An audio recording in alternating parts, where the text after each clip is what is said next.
Okay, thank you, Ted. Thank you, Brandy. Thank you, Nasima. And thank each and every one of you for being here. I think I'm doing this right. Okay, that's kind of close enough. Okay, I'm going to ask you a couple of questions so I know who I'm speaking to. How many of you are already using Youngevity products? Raise your hand. Okay, 90% of you. All right, how many of you have heard me lecture live before? Okay, good, half. And so I do have to go a little slowly. Well, for those of you who haven't heard me speak live before, oh, how many of you hear me on the radio? How many of you listen to me on the radio? Okay, good. The other half, that's good. The thing that makes my view different on health is that I have a degree in agriculture from the University of Missouri. I'm a veterinarian from the University of Missouri, and I wrote the first paper on a mass die-off in America from pollution. It had never been written up before here in America, and I was lucky enough to run into that event and got it written up, and that would direct the rest of my scientific life. That was in 1962.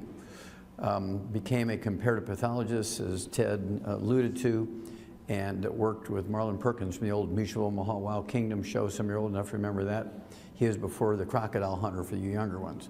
Okay, and the thing that I was able to do in that project with Washington University in St. Louis was to do these autopsies on both humans and animals. In one project, I did over 20,000 autopsies on over 454 species of animals and 3,000 humans for comparison.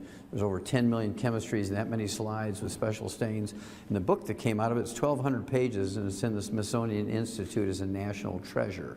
It will probably never be repeated because the expense today would be over $1 billion for that project. Well, to make a long story short, became a naturopathic physician in 1978, and I've been treating my patients like dogs ever since, and they get better. And the reason why I say that is in the animal industry, we don't have health insurance. There's a huge advantage to veterinarians not to have health insurance for animals. Because when you have health insurance, the concern of the doctor is to get the health insurance.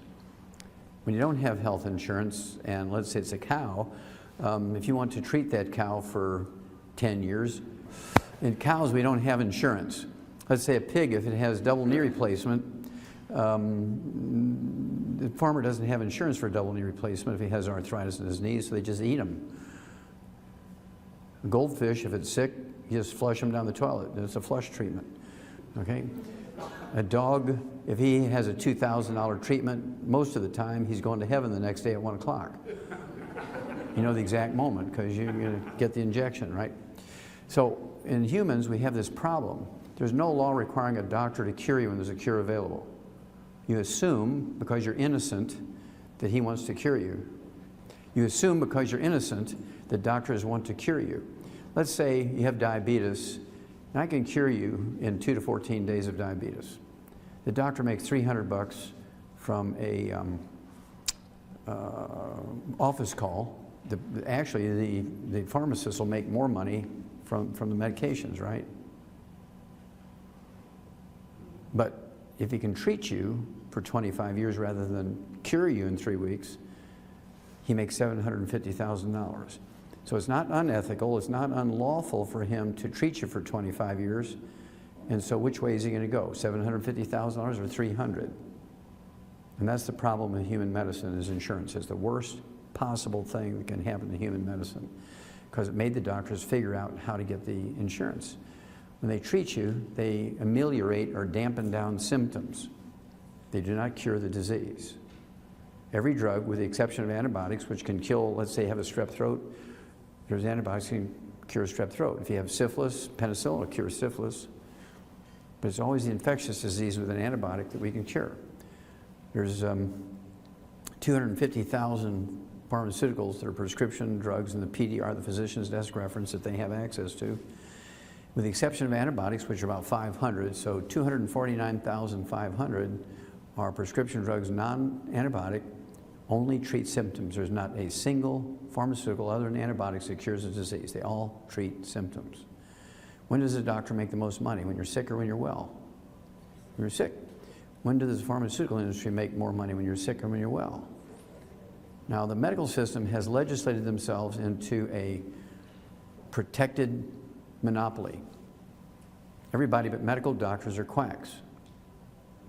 Everybody knows that because medical doctors tell you so. They've legislated themselves into a protected monopoly. They have no oversight by any agency.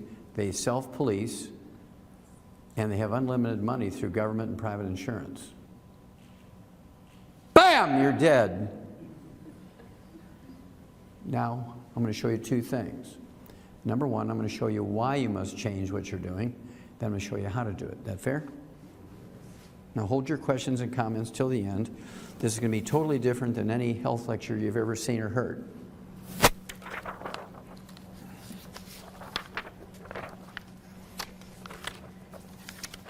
Now, how many of you guys and gals know or heard of a guy by the name of Benjamin Rush? Anybody know who Benjamin Rush was? Okay, a couple of guys in the back. Okay, well, Benjamin Rush was the first military surgeon in the United States. He was George Washington's military surgeon. He was the first U.S. Surgeon General, and he was a signer of the Declaration of Independence, pledging, like all of the other 56, his life, his fortune, and his personal good name. Okay? And this is part of a letter he wrote to Benjamin Franklin and also the other writers of the Constitution, including Thomas Jefferson. Unless we put medical freedom into the Constitution, because the different factions of medicine were fighting, herbalists versus chemical users and those using Oriental medicine and so forth, they were fighting amongst themselves. And so he was pleading for a clause in the Constitution that would equal right to choose religion, right to freedom of speech, right? He wanted another one in there. Unless we put medical freedom into the Constitution, the time will come in medicine will organize itself into an undercover dictatorship to restrict the art of healing to one class of men and deny equal privileges to others will constitute the Bastille, which is the most horrible prison in France at the time, of medical science. All such laws are un-American and despotic. Well, of course, that didn't happen. This clause didn't get into the Constitution, and now his worst nightmares have come true 300 years later. Now, we spend more money for health care than all the other nations in the world combined. There's 204 nations registered in the United Nations. Of those 204 nations, we spend more money for health care than all the rest. Not more than any nation, more than all nations. And what do we get for it? We rank 92nd in healthfulness in the world. There's 91 other nations whose peoples are healthier than us. We rank 60th in longevity. There's 59 other nations whose peoples live longer than us, and God forgive us, we rank 41st when it comes to live births and first month survivability of babies, and that doesn't even count the abortion piece. Time magazine, December 2008, cover article, The Sorry State of American Health. Despite technological advances in medicine, Americans are less healthy than we used to be, and the next generation, our kids are going to be worse off. How many of you have heard that our kids are not going to live as long as the adults? Okay, that's 2/3 of you. What they're saying here is statistically 3/4 of you in this room will be standing at a gravesite burying your children unless we change what we're doing. Petitions of the doctors, petitions of the government aren't going to change anything. That's not going to change anything. There's only one way to change the system, and that is to not use it. Cut off their cash flow, suddenly now they become real humble. But you have to make that decision. Well, that takes responsibility on your part, and I'm here to teach you the things you can do for yourself to avoid using them unnecessarily. That make sense? So that's where we're going. Just so you don't think I made that up, in ranking of newborn deaths, again, we're 41st in the world when it comes to live births and first month survivability of babies, and they say it's a shame. It's not a shame, it's an absolute crime. And most OBGYNs and most pediatricians should go to jail for it. I don't know if you've ever heard of the scientific journal called Food Chemistry. It looks at the nutritional value of food grown here in the United States and food imported in the United States. Also looks for pollution, so I'm kind of familiar with that one.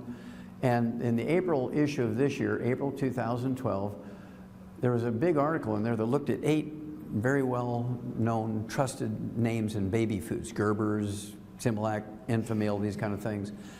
And what they said was that commercially available baby foods contain less than 20% of the recommended levels of many vitamins and minerals, and less than 20%.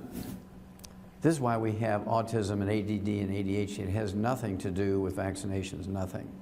I've looked at the batch numbers and the ingredients, and manufacturers, they send the same batch numbers and the same ingredients all over the world. And 95% of all autism occurs here in the United States. So it can't be the vaccinations because it's used everywhere else. So what is it? It's malnutrition of the brain. You cannot make a good brain on Fruity Pebbles and apple juice. Most kids who have autism and ADD and ADHD are normal until they go from formula to solid food. What's their solid food? Pop-Tarts and Welch's grape juice, Sunny Delight, and Eggos with syrup. All carbohydrates, carbohydrates, carbohydrates. There's no fats, there's no proteins, there's no vitamins, there's no minerals, and you get what you get. You can't make a brain on carbohydrates only. So here's your pediatrician that should go to jail. This is from May of this year, cover article in Newsweek magazine. And the first reaction of most people is to have a little giggle because he's a cute little fat kid, a year old. He's clutching his supersized bag of French fries. But this is probably the scariest slide you're going to see tonight, because this is one of the reasons why your kids will not live as long as you.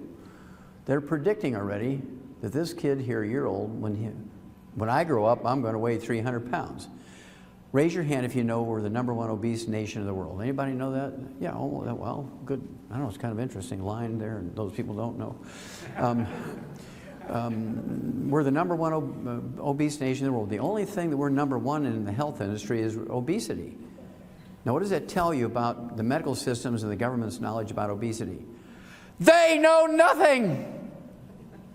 Otherwise, we'd be number 204. We should be the slimmest, trimmest, fittest people on earth.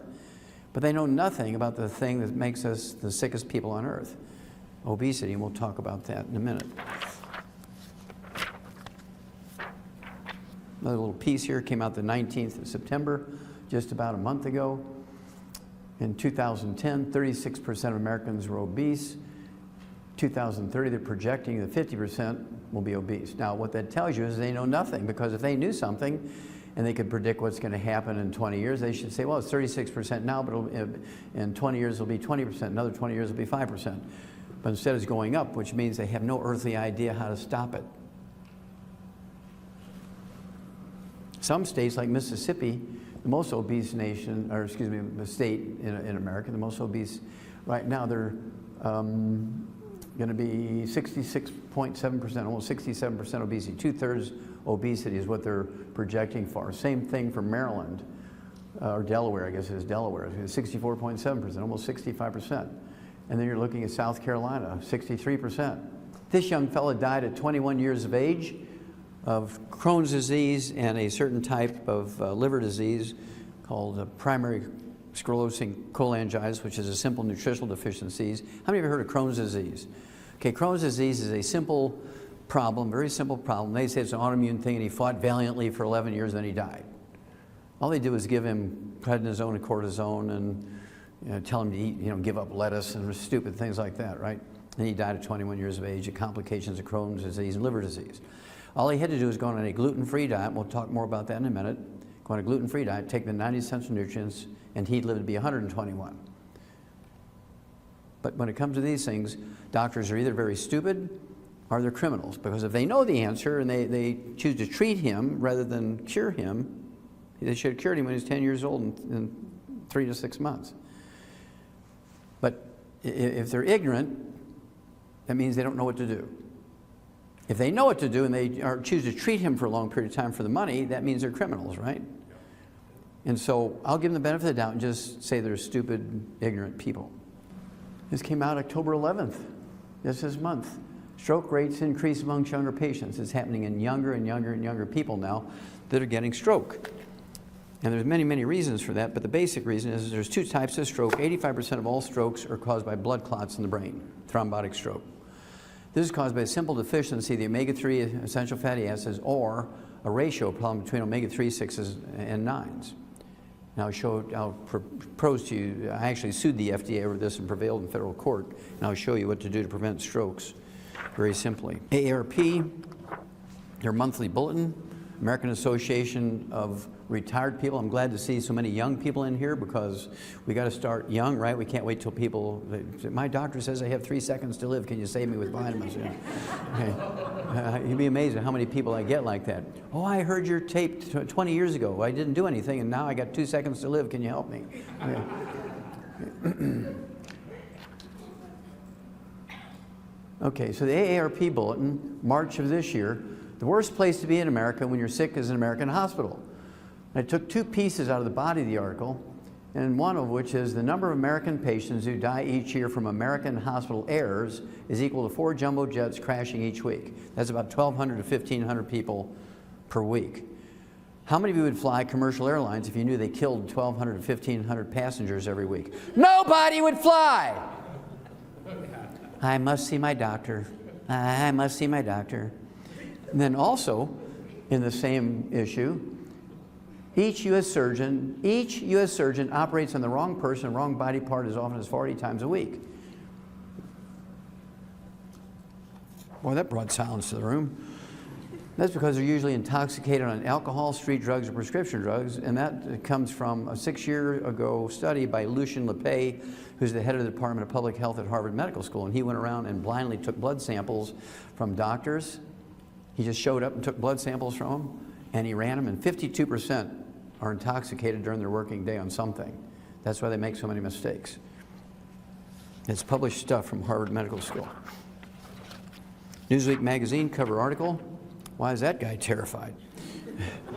Well, he's not even anesthetized, and those surgeons are ready to stick him with their scalpels, and that's because if they even touch him with their scalpels before he undergoes anesthesia, they've started their procedure. If he dies during the induction of anesthesia, which happens quite frequently because they don't turn on the oxygen, and because they're drunk, and he dies, let's say, during the induction of anesthesia, they can run off and play golf for 4 hours and still get paid their $100,000.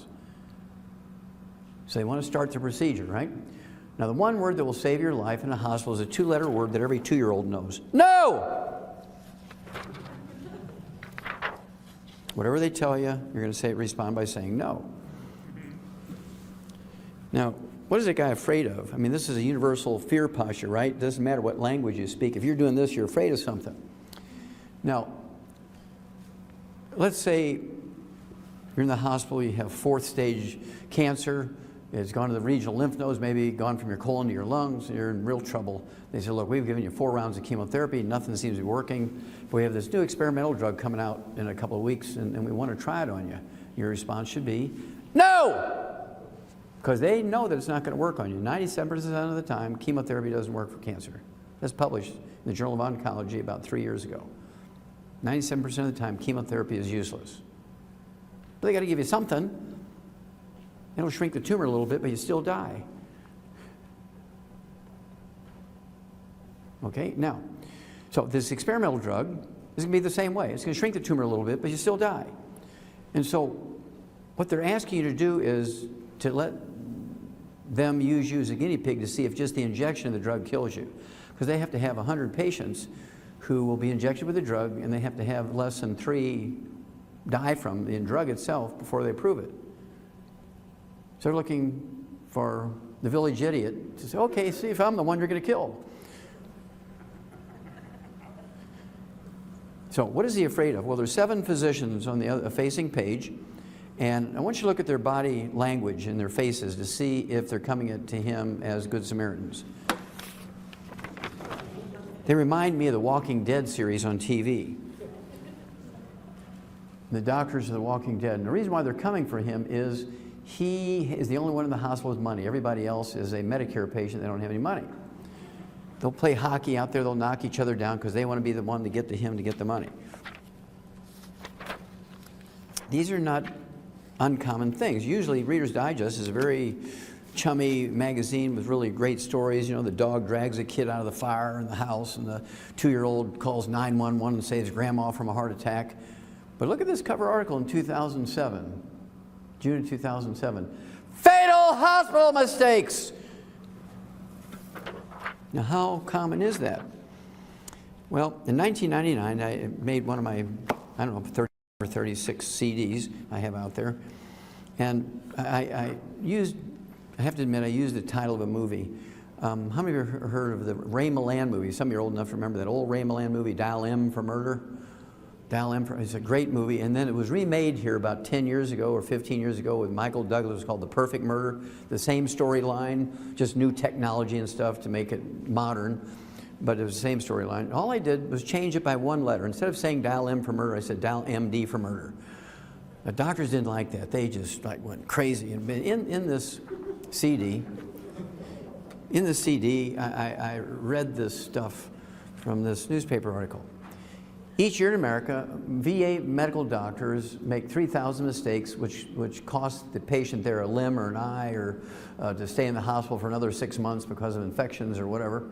And of those 3,000 mistakes that are inflicted on VA patients every year by VA doctors, the VA doctors kill 700 veterans that have escaped death at the hands of the enemy. So they come home to be treated by our doctors kill them. They come home to be treated by our doctors at the VA hospital, and each year the VA doctors kill 700 of our veterans that went out there to protect us. And the doctors get a walk. They never go to jail because they have a protected monopoly. They can kill, maim, rape, and burn with impunity, and they're untouchable.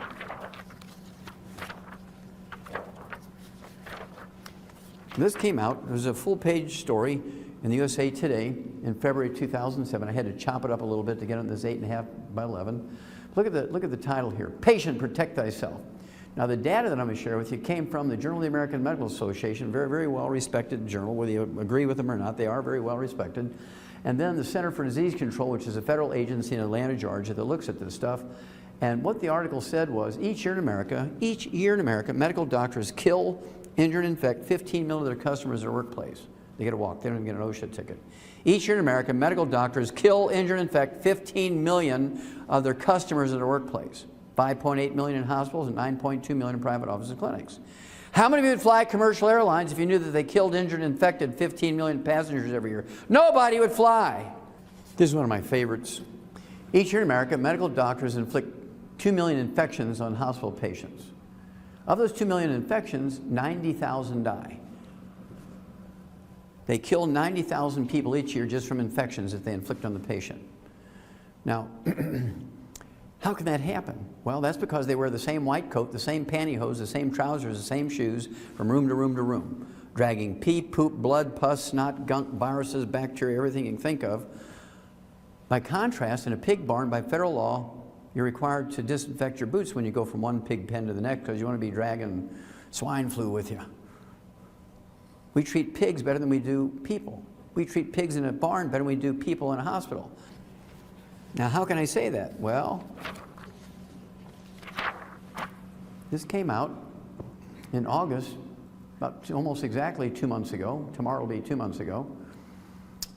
One bacteria causes 30,000 deaths in hospitals every year. That's 1/3 of the 90,000, right? There's one bacteria, C. diff, it's Clostridium differentians, which is only found in human poop. It's a human poop bacteria. It's a human feces bacteria. It comes only from doctors and nurses not washing their hands, patient to patient to patient. To show you how concerned they are about it, doctors, in 1993, there were 85,700 cases of C. diff infections in hospitals reported, and by 2010, it went up 400% to 346,800. Is it getting better or worse? Well, the numbers work. It's getting worse. So when do you say enough is enough? When do you get pissed off enough to say enough is enough? We're not going to use you guys anymore.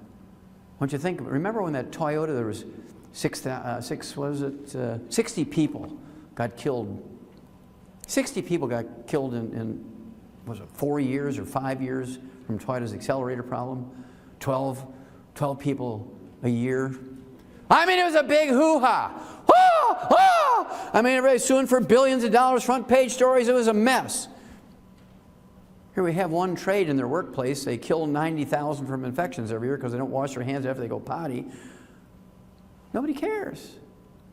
That's because they have a protected monopoly. Are you beginning to get a picture here? Now, this is another one of my favorites because I got some very famous examples to show you. Hospital care fatal for some patients. Well, that's kind of fatal, you know, vanilla. Results of Medicare study alarming. Well, that's alarming. Well, the study was done by the U.S. Department of Health and Human Services, Office of Inspector General. Office of Inspector General. Well, that's the auditor for Medicare. What they said was each month in America, medical doctors kill 15,000 Medicare patients with non-invasive procedures. Each month, medical doctors kill 15,000 Medicare patients from non-invasive procedures. How many of you fly commercial airlines if you know they killed 15,000 seniors a month? Especially if you're a senior. I ain't going on that plane, man, I'm driving. Well, let's look at some famous people that they've killed who are seniors. How about Andy Rooney? Anybody remember Andy Rooney from 60 Minutes? Sunday afternoon, it's kind of a TV show. Well, he retired almost exactly a year ago. In October of last year, he retired. He's 92 years old, and he and his wife are going to go on this world cruise. And so they decided they were going to go in for a physical in case they needed to take some medication with them. They didn't want to be out in the ocean for 6 months and have to go to some doctor in a foreign country that they didn't know and all that kind of stuff. And so the doctor for Andy Rooney, he's kind of leafing through his medical records, and he said, Andy, you're 92 years old here, and I can't find where you've ever had a colonoscopic exam. I mean, there could be cancer lurking around in there. And of course, he had no symptoms, no bleeding in his bowel movements, no pain, no weight loss. He's happy as a clam, waiting to go on his cruise. And what he should have said was, no! But instead, what he said was, okay, because he didn't want to offend the doctor in a white coat and a stethoscope. So the doctor sticks a garden hose up his rump, punctures his intestine. 3 days later, he's dead from peritonitis, a belly infection. Nothing wrong with the guy, and the doctor kills him. Now, they didn't name the doctor.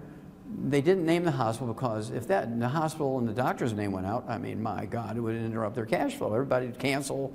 It would be a mess, right? So they're not going to name those guys.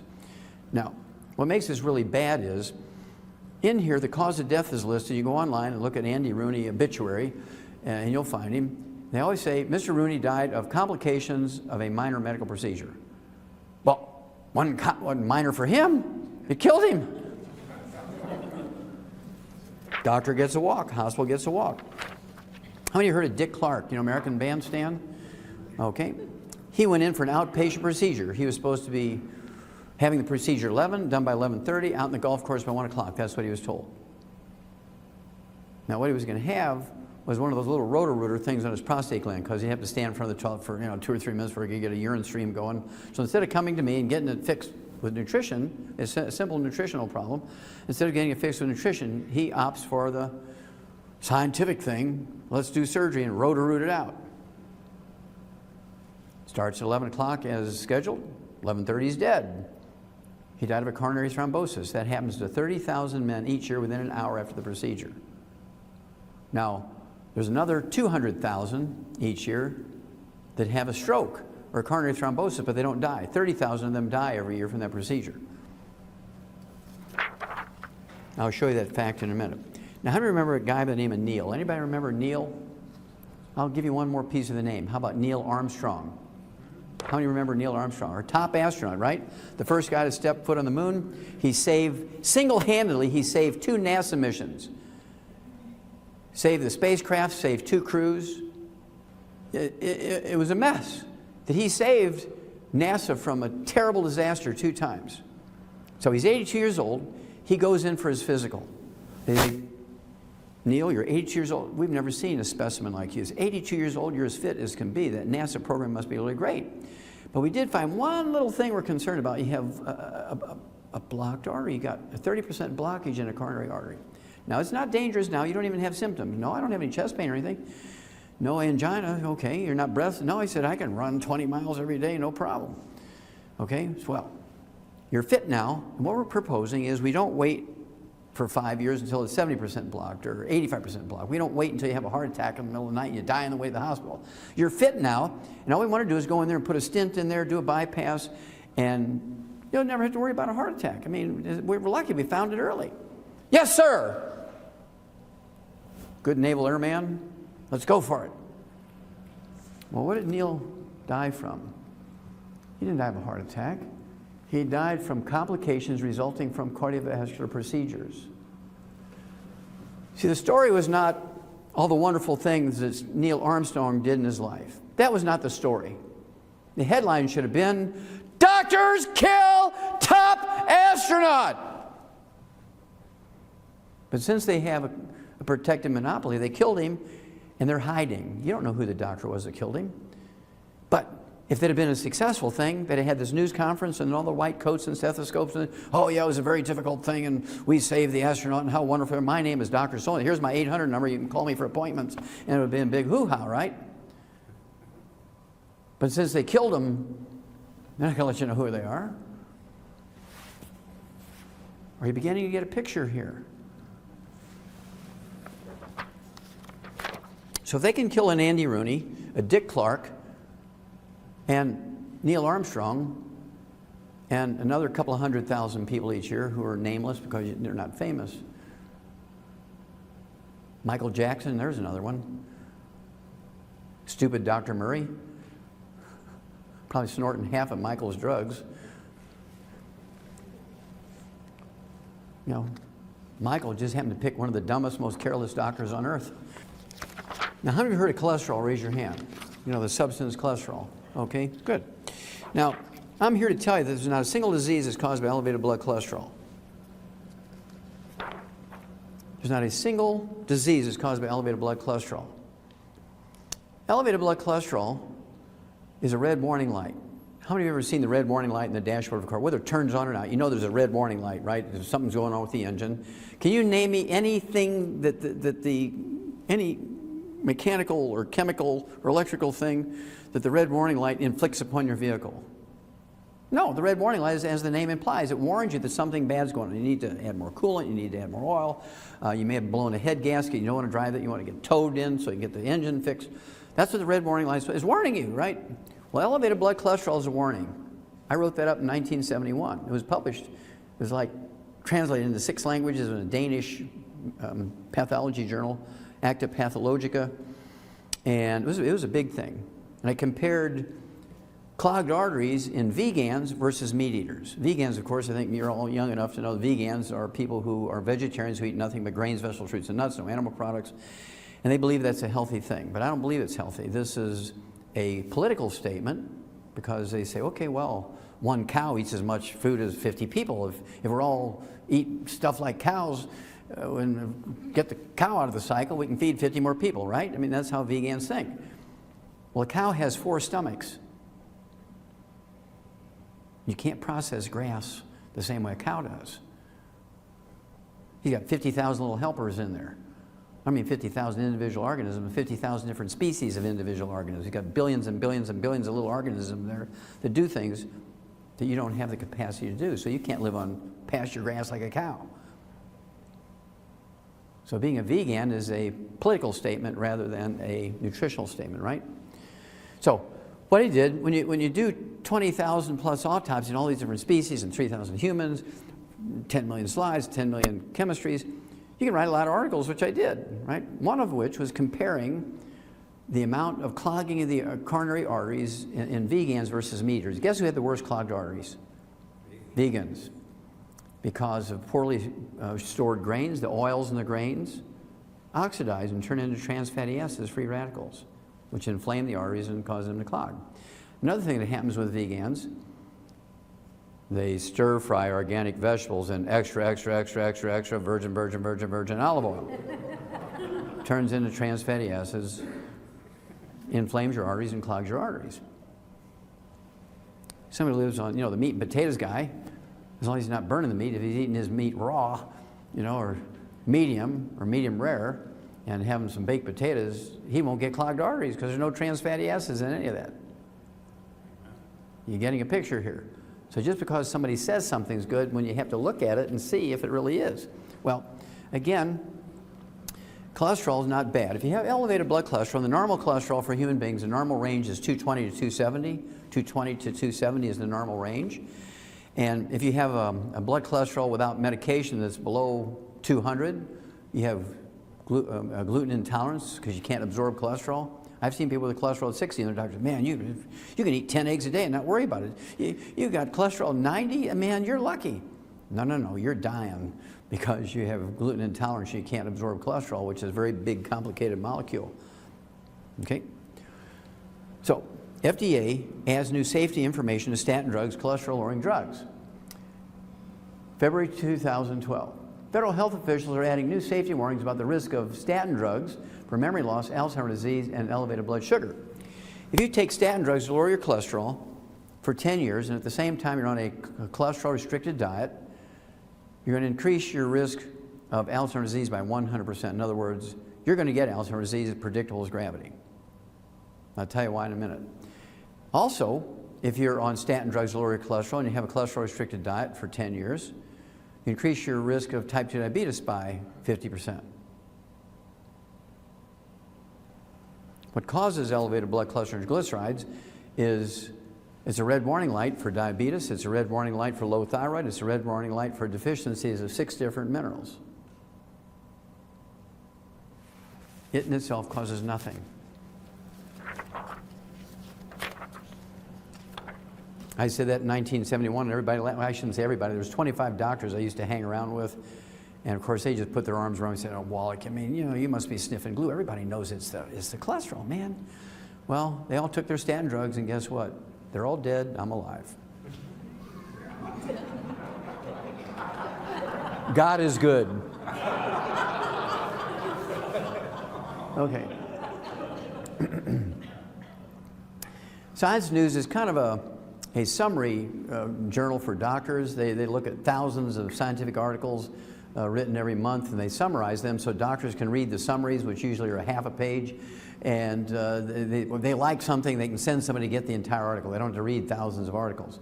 This came out in June of this year. Good cholesterol, not so beneficial. Higher HDL, high density lipoprotein, the good cholesterol, don't reduce heart attacks. I said that in 1971. Everybody laughed at me.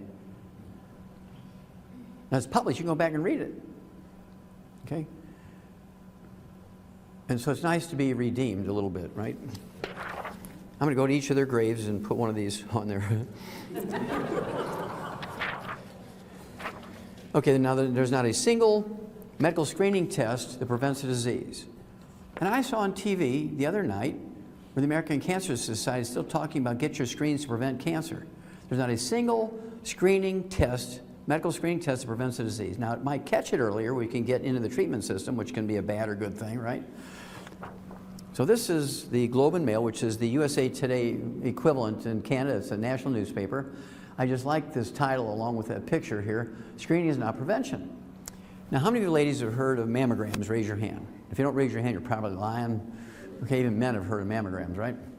And that's one of the great screens that doctors like to use. OBGYNs, your primary care physician, will send you in for a mammogram every year once you're 40 years of age. Well, you know, women, I don't know, 10, 15, 20 years ago when these things were really being pushed, they said, what about all that radiation? I'm trying to stay away from radiation. I'm protesting against nuclear power plants. We want me to put my breast in that machine. Oh, it's insignificant radiation. How many women have heard that? Yeah. Well, it just came out about 3 weeks ago. They said one mammogram gives you the amount of radiation of 500 chest x-rays. Well, we're sorry. A little mistake. It was a decimal point problem.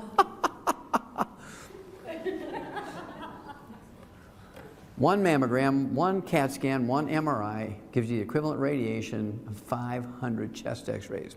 If you have one mammogram, ladies, a year for 5 years, it increases your risk of breast cancer by 20%. And if you're taking HRT, if you're taking, you know, estrogen along with that, you're up to 60% increase in risk of breast cancer. If you're eating your meat cooked well done at the same time, it increases your risk of breast cancer by 462%. I'll actually show you that experiment was done. It was a 20-year study on the Nurses' Health Study by the University of South Carolina on 90,000 nurses over 20 years.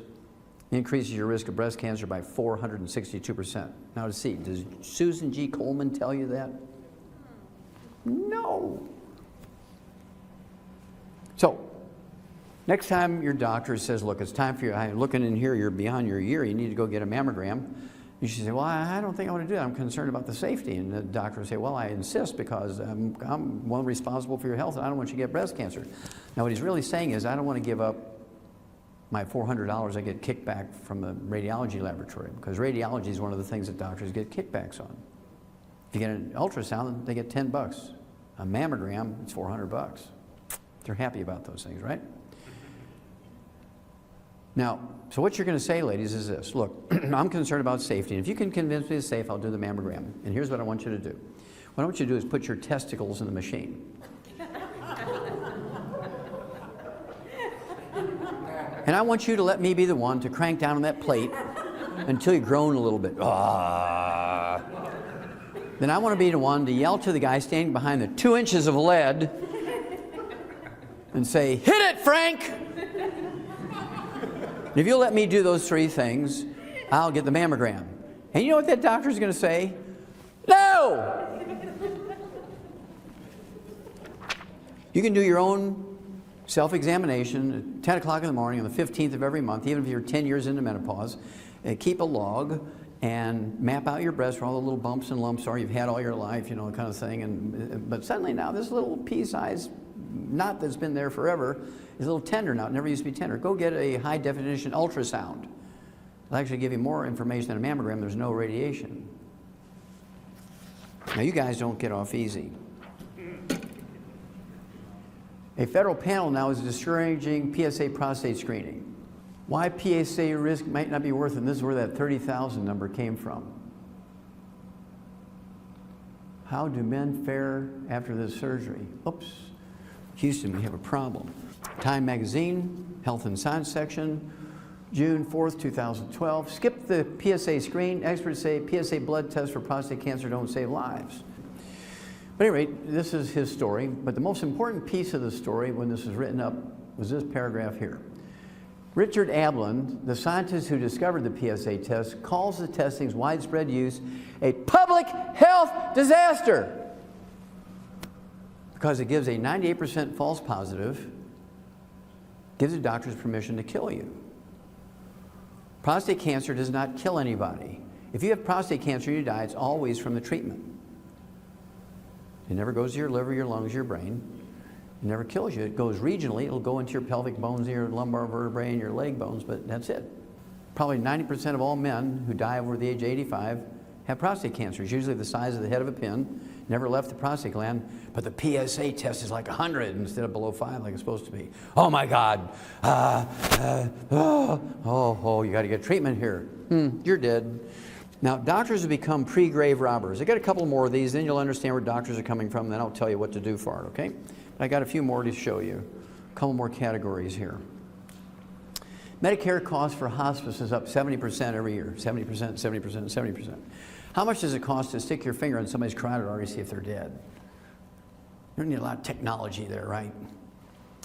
And so why would hospice go up 70% every year? Well, here's why. Doctors become pre-grave robbers. Let's say you're in a hospice. Let's say it's Grandma Daisy. Grandma Daisy's in a hospice.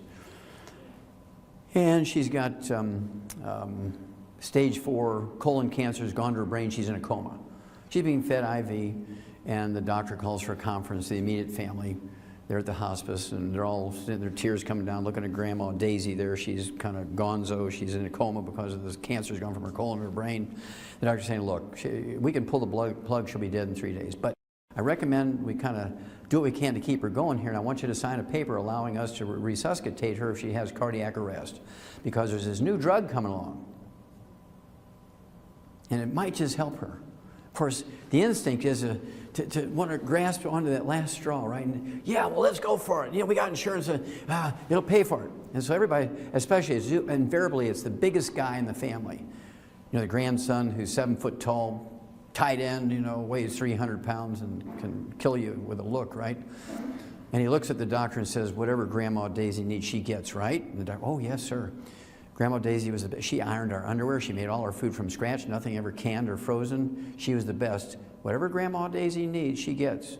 And as he's walking out the door, whatever Grandma Daisy, don't forget, she gets the best. Yeah, oh, yes, sir.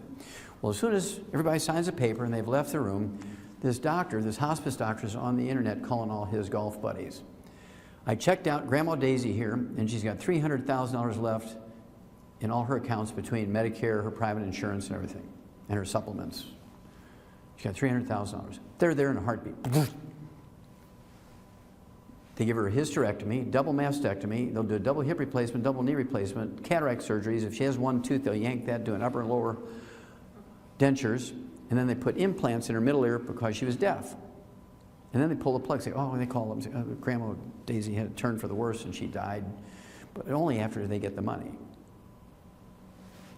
So what I want you to do is have hospice at home. Medicare will pay for hospice at home. Everybody comes there that needs to come there and do whatever's necessary, give her better thing, but you have some control here. You let her have her dog in her bed with her. You let the grandkids sleep with her if they want. She can have a gallon of ice cream every night if she wants. You can't give Grandma Daisy ice cream in a hospice. She's dying. You can't let the grandkids come in. She's in intensive care. You can't let grandkids come in to give Grandma Daisy a hug. You see the difference here? Why do you want the people you love dying by themselves when the nurses are all chasing the doctors around in the library at night? After all, that's where the plush chairs are.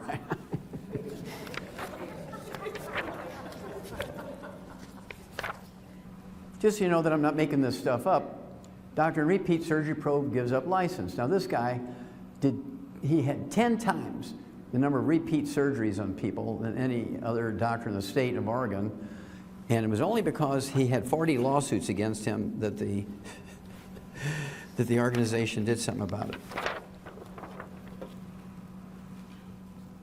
This came out on September 7th of this year. U.S. healthcare wastes $750 billion. That's $750 billion. That's $750 billion. Every year, the medical system wastes $750 billion a year. That's your tax money. Now, what was the waste for? Unneeded care in hospice.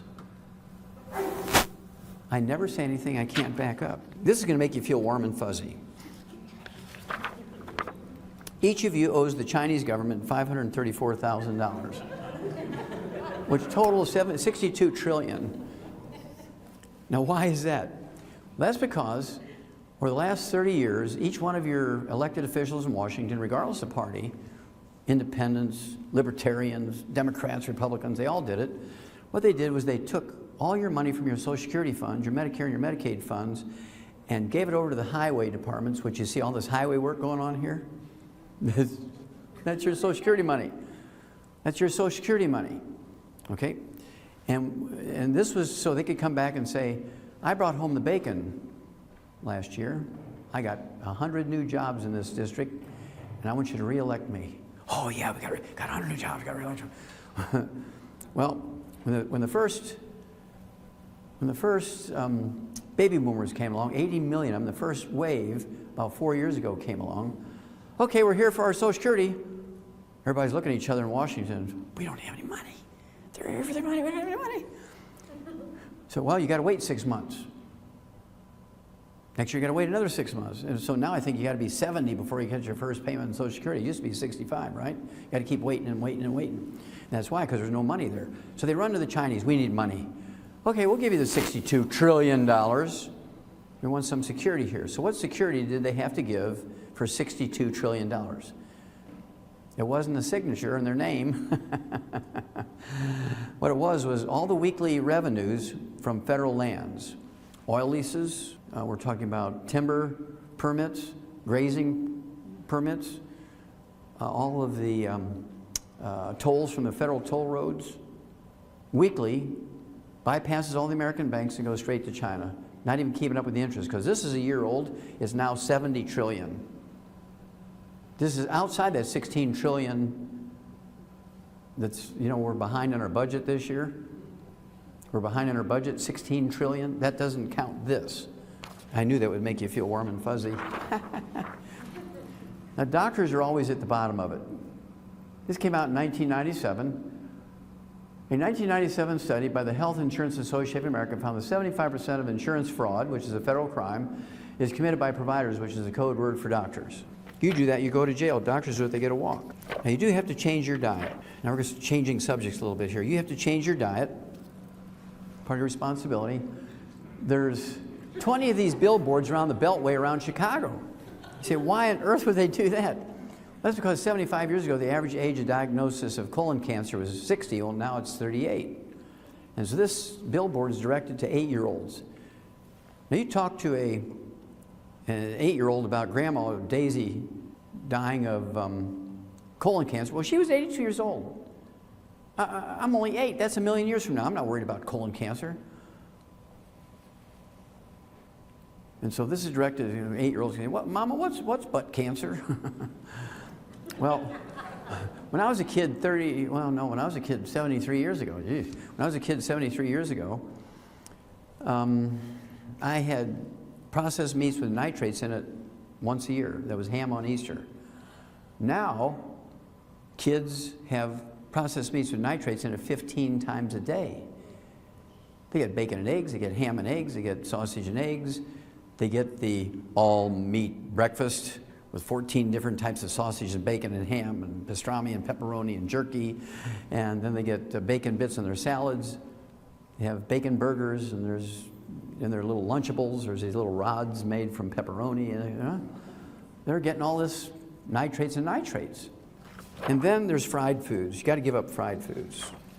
This guy's been dead for 35 years. He's still killing people.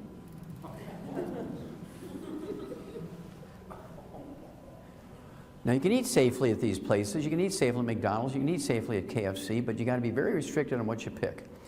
In KFC, you can only eat the KRC, Kentucky Roasted Chicken, and their salad bar. That's it. Nothing else in there is safe. Same way with McDonald's. When I go to McDonald's, I do that 2 or 3 times a week because I'm on the road. I only eat their Angus burgers. I get the Swiss mushroom one. No mayonnaise, no bun. I have them add lettuce, pickles, tomatoes. And so I'm having a little piece of meat and I'm having a little salad with no dressing or anything on it. I do get their mild salsa. Tear a little packet, put the mild salsa on there.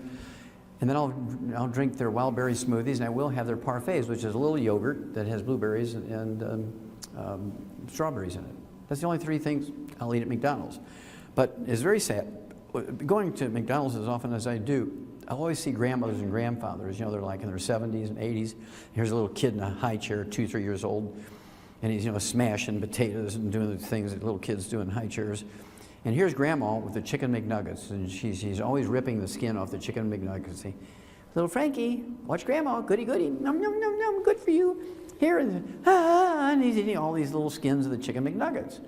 So when I do an autopsy on a kid 12 years old who dies of leukemia, I don't put cause of death as leukemia. You have to have a cause of death. I always put Grandma. Because Grandma's the one that gave him permission to eat the fried foods that gave him leukemia. Now, how many of you have a dog? Anybody in here have a dog? Okay, good. You haven't eaten them yet. Now, we've spent $100 billion over the last 60 years on dog food.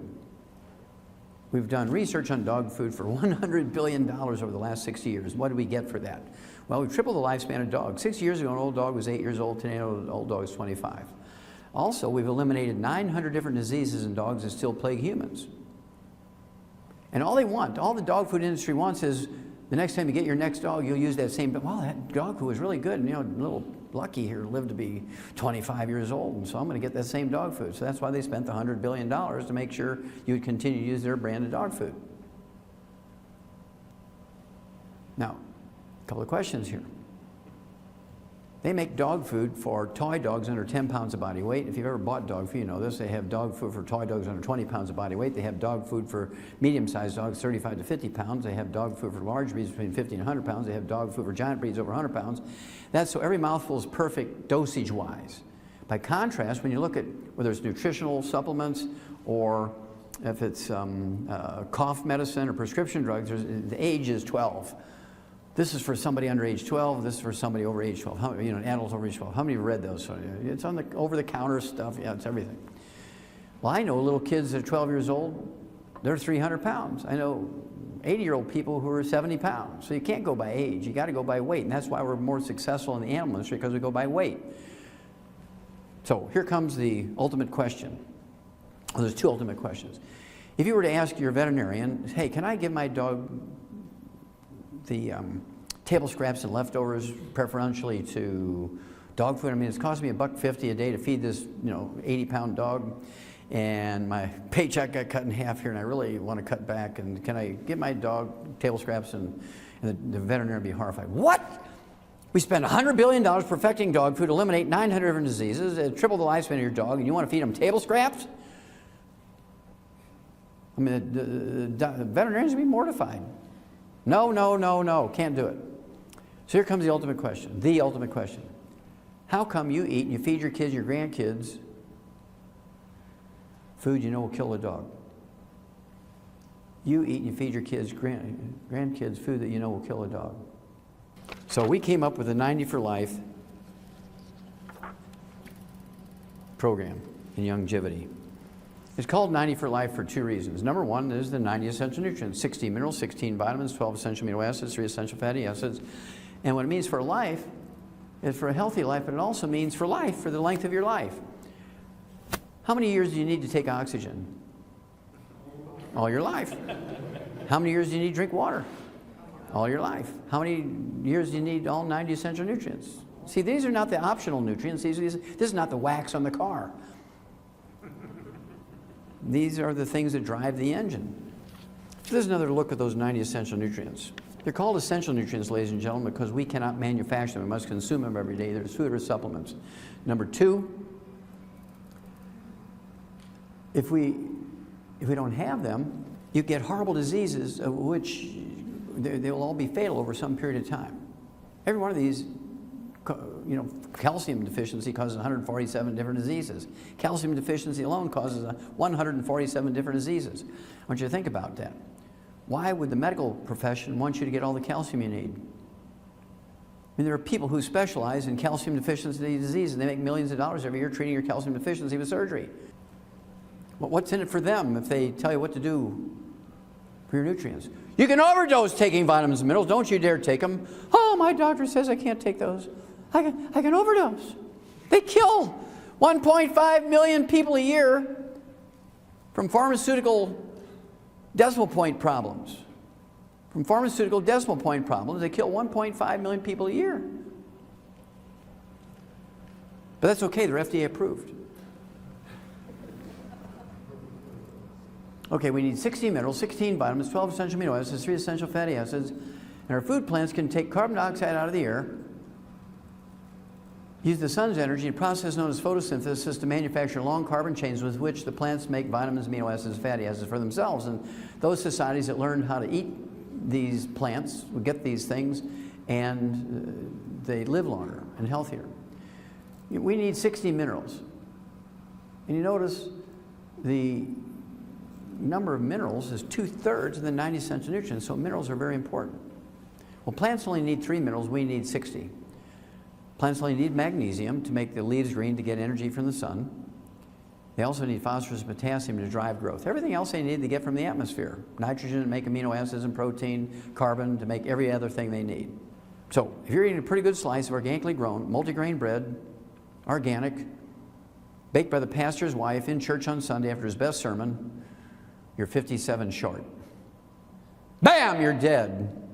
But he ate so well. It was all organic and just baked with love. And blah, blah, blah. Now, nutritional minerals do not occur in a uniform blanket around the crust of the earth. They occur in veins like chocolate and chocolate ripple ice cream. Which, remember that piece. It's very important. Now, how many remember going to mom and dad's house, or some of you are too young for that, you might go to grandma and grandpa's house and remember that they had a wood stove. Anybody remember the wood stove days? Yeah. Now, what did grandma and grandpa do with the wood ashes every morning? Did they go in the recycling bin to save the earth? They went in the garden, exactly right, went in the garden.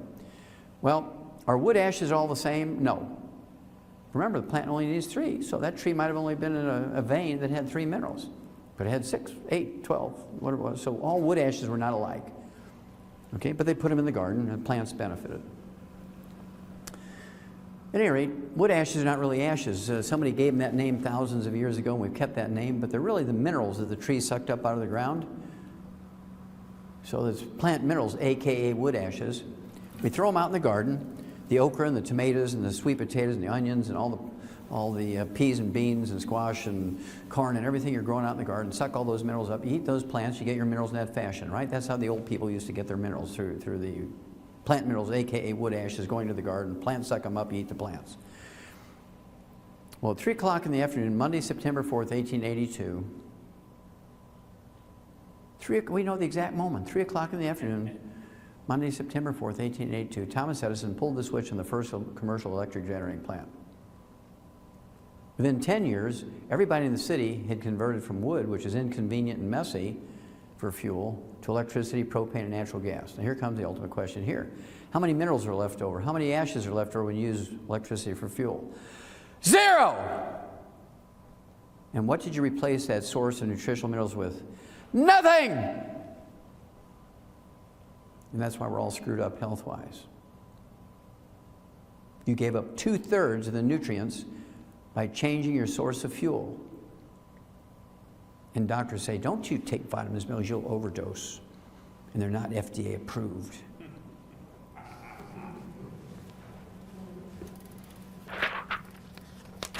Well, this is a cornfield from western Nebraska.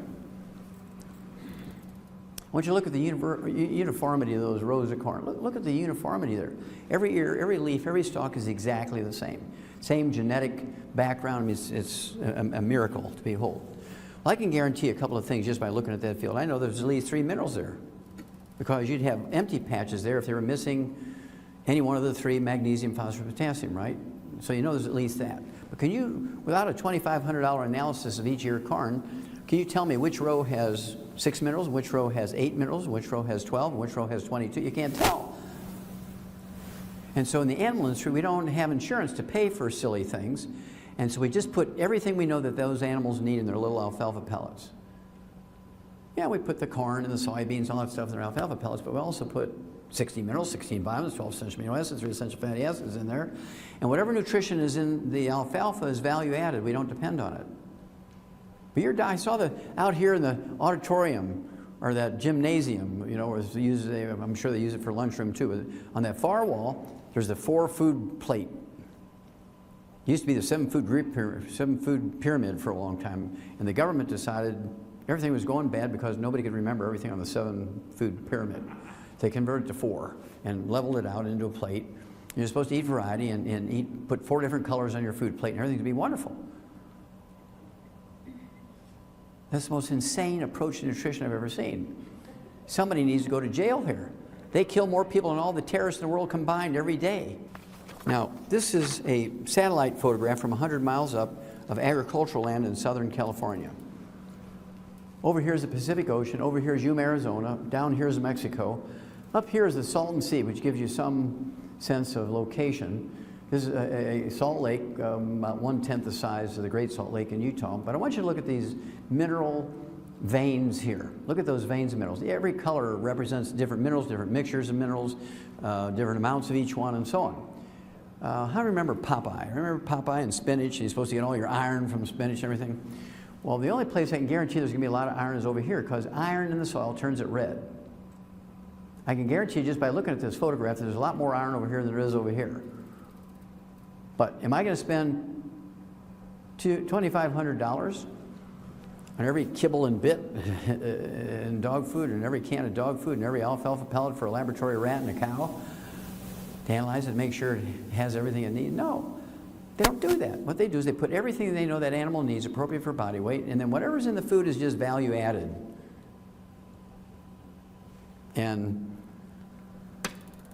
if you're expecting iron in your food, on your sweet potatoes, your spinach, and you're getting your sweet potatoes and spinach over here, you're S out of luck. Okay? And so in the animals, they get a better deal because we put everything in that food. Now you're beginning to understand the picture. What about organic?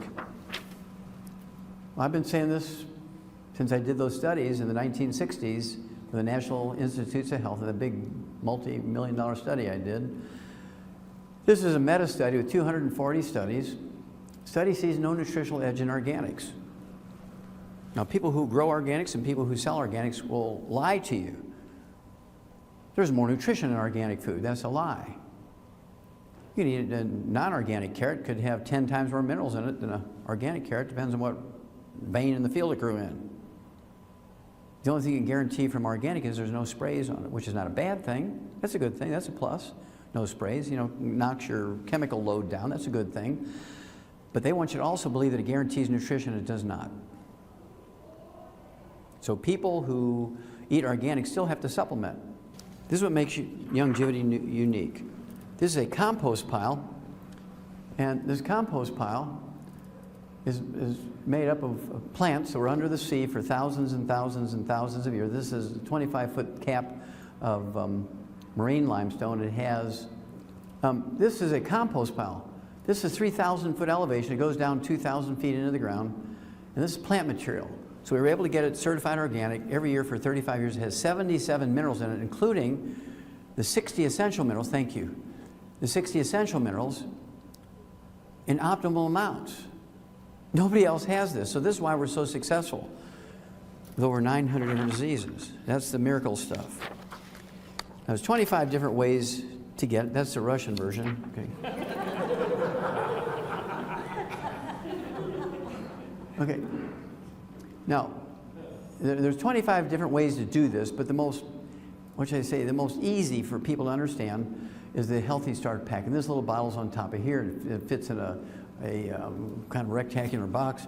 This has 245 nutrients in it, which includes 130 vitamins, minerals, amino acids, and fatty acids, including all 90 known essential ones, and then a bunch of the others that are not yet considered essential will be, but it's, what should I say, nobody's motivated to spend lots of money to prove it, because what are they going to get for it, right?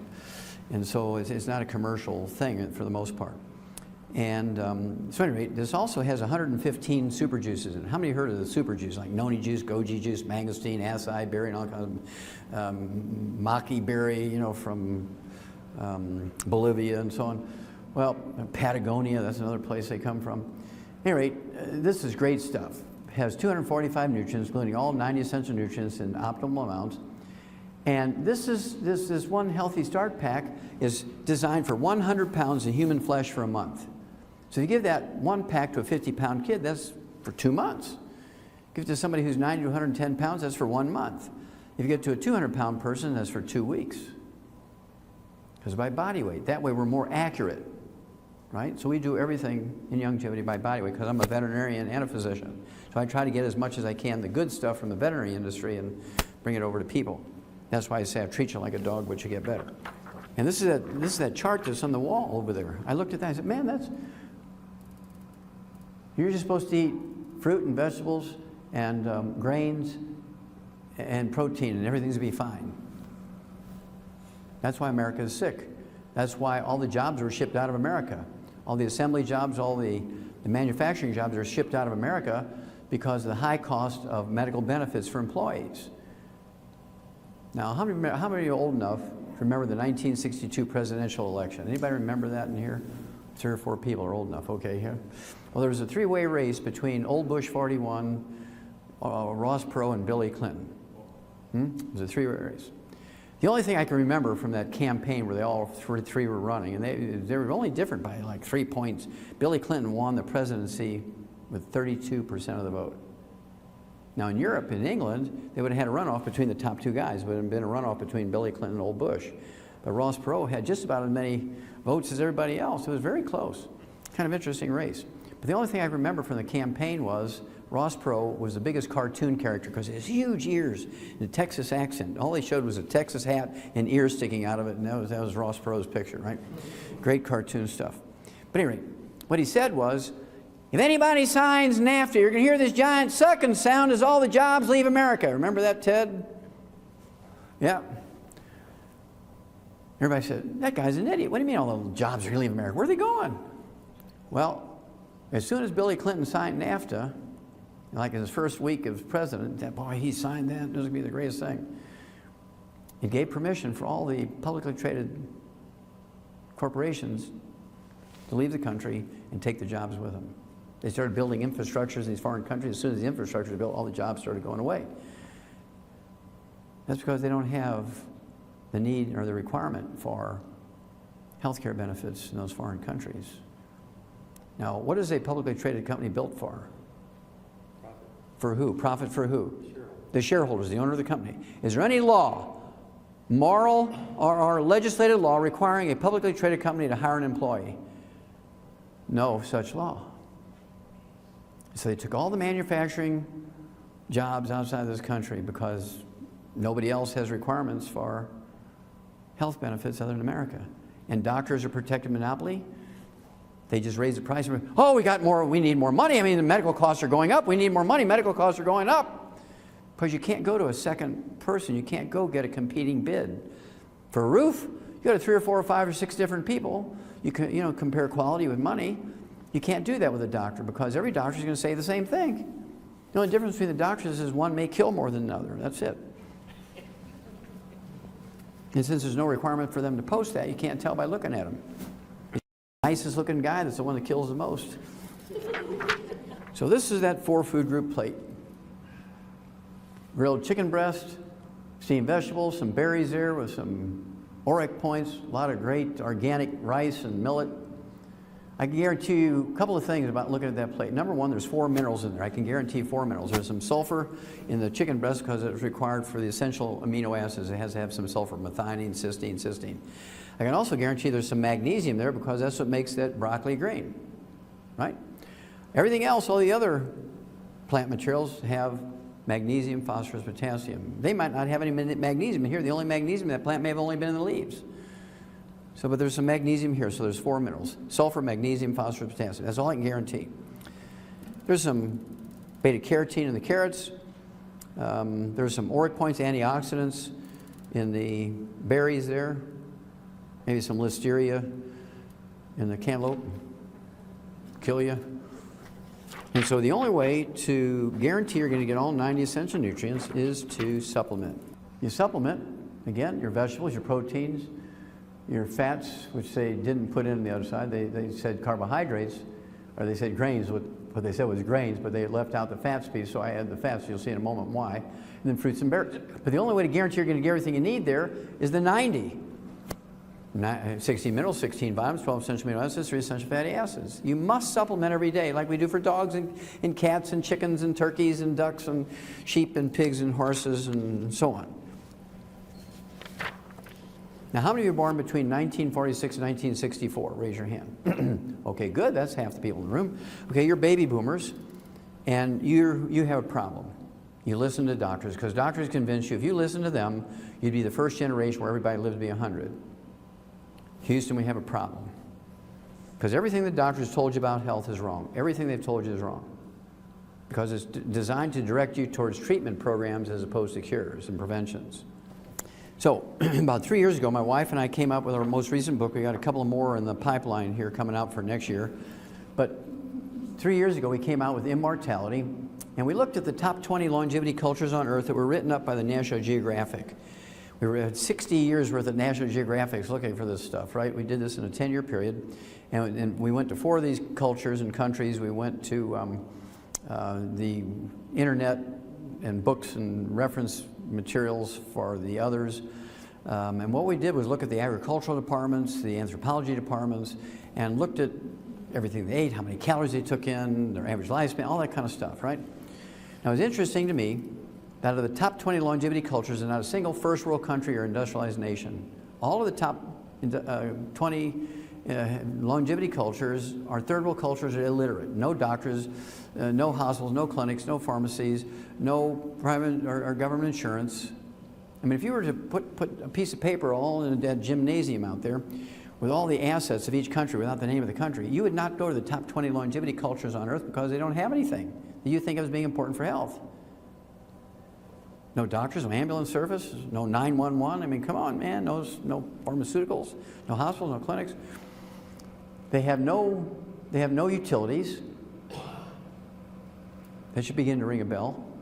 They have no utilities, and their common fuel is wood. And by dumb luck, all the trees that they use for fuel grow in a place that has all 60 essential minerals. And they put those plant minerals, aka wood ashes, with all 60 essential minerals in their gardens, and their okra, and their peas, and their sweet potatoes, and they eat them, and they get all the nutrients. You see, it's not technology or good genes that make them live the longest. It's they're getting the basic raw materials to maintain themselves. And we give you all this information in this book. I mean, this book should be a revelation to people. Okay, it has 90 essential nutrients, and they all come from different ecosystems: islands, mountains, deserts, tropical forests. So we show you how all these different cultures get their 90 essential nutrients. They all live on a calorie-restricted diet. How many of you ever heard of the calorie-restricted diet thing? Okay, a few of you. Well, there's a science on calorie restriction where if you eat a perfect diet biochemically, you have all the vitamins and minerals and amino acids and fatty acids, optimal amount for your weight, and you cut your calories in half and maintain that perfect biochemical piece, it'll double your lifespan. There's no doubt about it. Now, these people are illiterate. They don't have any books. If you gave them a book on the calorie-restricted diet, they just look at pretty pictures. If there's no pictures in there, they use the book for fuel, right? They can't read. And so why would they all be on a calorie-restricted diet? Because they're so poor they can only afford 900 calories a day. They're hanging on by their fingernails from a calorie standpoint. Yet they work 12 hours a day, 6 days a week, because they have perfect source of minerals, 2/3 of their essential nutrients. Americans take in 2,800 calories to 3,200 calories, 3 times what these people take in, and our diet sucks. Now, they don't get any bad things. It's not that they wouldn't eat these things if they were there, if they're there. But by default, nobody's going to build a drive-through for 3 guys on a burro. There's no cars, no roads. And so by default, they're not getting fried foods and processed meats with nitrates and nitrites in it, and they're not getting any carbonated drinks. Okay? And then they do get 20 times to 50 times the antioxidants we do. They get 20 times to 50 times the antioxidants we do. Americans take in 1,500 ORAC points. ORAC is an acronym or an abbreviation for oxygen radical absorption capacity, which is a measurement of how many free radicals are being neutralized by the antioxidants in a food or a supplement. That's the U.S. Department of Agriculture measurement. And what they're doing is tracking it. They test how many ORAC points you take in. They say, okay, people taking in 100,000 ORAC points every day don't get cancer. That's what they're looking for, some number like that, right? That's why they're doing that. Well, Americans take in 1,500 ORAC points a day, 1,500, and these third world cultures take in 20,000 to 50,000 a day. Okay, they're getting like 15 to 20 times what we take in, or more, maybe 40 times in some cases. So, these are things that we thought were important. Okay, now if you just take the antioxidant piece as 1/25 of the recipe, and you'll still die at 68 to 72. Just taking a super juice will make you live 30 seconds longer. You need the other 24 pieces of the recipe too, particularly the 2/3, which are the minerals, right? Let's look at billionaires. Billionaires are billionaires because they have a net worth of at least $1 billion. Now, Forbes magazine looked at them, and I've been after them for like 10 years. Is there any studies on what kills billionaires? No, for years and years and years. Finally, in 2004, they came out with a study, so I take a little bit of credit for nudging them for 10 years to do that. What kills billionaires? And they say billionaires are killed by the same unglamorous things that kill everybody else. Stroke, heart attacks, diabetes, obesity, cancer, kidney failure, suicide, all the stuff that kills everybody else kills billionaires, right? The average lifespan of billionaires by 2004 was 78. Well, the average lifespan of a falling down red wine drunk in Minneapolis is 75. You don't gain a whole lot in longevity by being a billionaire. And then I want you to think about it. There's not, as of 2004, there had never been a billionaire that lived to be 100. Now think about it. How many of you have ever seen these newspaper reports, birthdays or death certificates or deaths of people who are 110, 120 kind of thing? Has anybody ever seen a white Harvard doctor live to be 100 in the newspaper? No. They're always a little old black lady in East Texas, in Panhandle of Florida, in Louisiana, West Virginia, in the mountains someplace, in the swamps of Louisiana, because they have no utilities. And by dumb luck, the trees they're using for fuel have the 60 essential minerals in it. And all the people with high technology die younger. Well, they didn't like that. So they made them redo it, and in March of 2011, they redid it. Forbes magazine redid it in March of 2011. And they said there's still not been a billionaire who lived to be 100, but the average lifespan did change. It went from 78 in 2004 to 66 in 2011. They lost 12 years of average lifespan following the doctor's instructions. Now, the peak of American longevity occurred 20 years ago and has been dropping at an ever-accelerating rate since then. Women used to live 10 years longer than men. Well, now it's only 3 years longer than men. They're predicting within another 10 years, women and men will die at the same age on the average. Now, what's going on here? That's because baby boomers have depended on technology. They weren't getting the nutrition, and it's starting to show up now. Now, here's a guy, intelligent as you can get, iPod, iPad, iPhone. This guy was a genius in marketing. He was a genius in electronics and computers. I mean, you got to give this guy credit. But when it came to health, he was an idiot. He dies at 56, 10 years before the average lifespan of the average billionaire. So what happened here? Well, when you're a billionaire, you can afford the best personal trainer, the best food, the best chef, cooks the way the doctor wants them to cook. You can get all the organics you want. I mean, you can get the best healthcare plans. You can hire the most expensive, maybe not the best doctors, but certainly the most expensive doctors. If there's a health thing you need someplace, you can send your plane and your pilot to go get it. You can have them take you someplace. If you take out the billionaires by themselves and look at them as a separate demographic, they should be the healthiest and longest lived people in America, shouldn't they? If money meant anything for health, don't you think? Yeah. Okay. So, why is it he died at 56? Because he was a vegetarian. He was a vegan. How many of you knew he was a vegan? He was a vegan. He was an unsupplemented vegan. Didn't supplement because he got the very best organic food. He was a vegan. Unsupplemented vegan because he got the very best. And his chef made him the very best organic vegetables, stir-fried in extra virgin olive oil. And as a result, from all the free radicals, he got pancreatic cancer. Now here came the juncture in the road. He should have gone to the Nicoyan Peninsula in Costa Rica and Central America because that's where the longest lived people on earth live. The people who live the longest on earth live in the Nicoyan Peninsula on the Pacific coast of Costa Rica. There's no doubt about it. They outlive everybody about 10 years. So he should have gone there and found the oldest of old persons, great-great-great-great-great-great-grandma, and said, great-great-great-great-great-great-grandma, I want you to feed me like you've been eating. I want you to give me the herbs you would give somebody with really advanced cancer, and he'd still be alive today if he did. But instead, he went to the most decorated, the most heralded research cancer doctor. Bam! He was dead.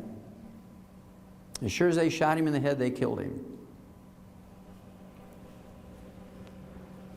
And now you know, as Paul Harvey would say, the rest of the story. Now, how many of you think that exercise is good for you? Raise your hand. Whether you believe it or not, how many of you heard that exercise is good? Let me rephrase it. Okay, I think everybody's heard that exercise is good for you. Well, exercise is one of the most dangerous enterprises you can be involved in. Exercise kills more Americans than terrorists. When you exercise, you sweat, don't you? When you exercise, you sweat. When you do physical work, you're throwing bales of hay, you're on a roof roofing, you're a carpenter, you're a plumber, you're working in a steel mill and all the blast furnace and heat, you're sweating, right? And people who love you want to take care of you. See, they know you're sweating in your exercise, or even Pee Wee League, or Pop Warner Leagues, all these little bitty kids out there exercising, men, women, doesn't matter, gender, age. And you say, look, honey, I want you to take plenty of what? Water, so you can rehydrate, and that's what kills you. This is what kills you! Because sweat is not water. Sweat is a soup that contains all the nutrients floating around in your blood. So you're sweating out this soup.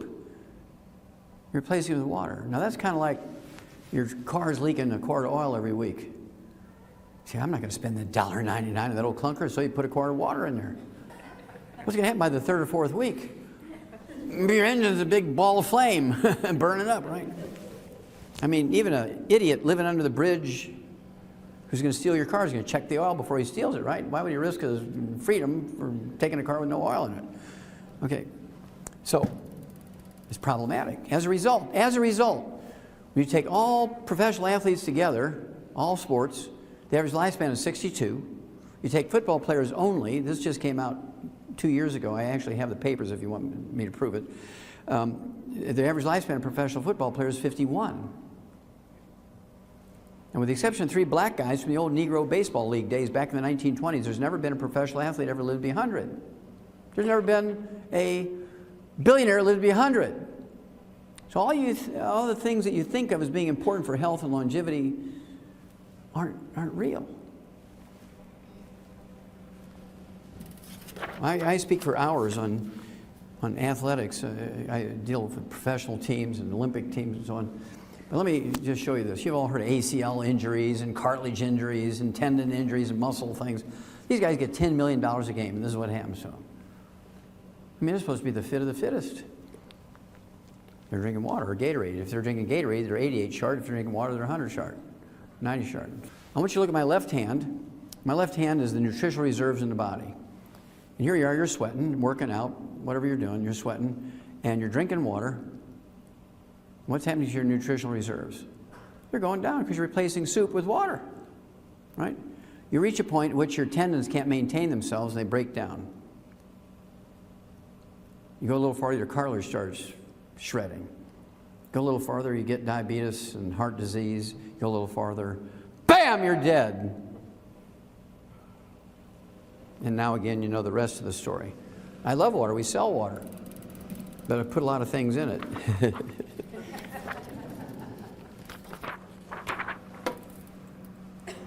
Here's a guy who wanted to be a professional quarterback. Had 3 ACL injuries in his knee. How many knees does a guy have? Elizabeth Taylor had 7 hip replacements. How many hips did Elizabeth Taylor have? You see, there's no law requiring a doctor to cure you. As long as you'll accept treatment, you have good insurance. Well, insurance pay for it, go ahead, doc.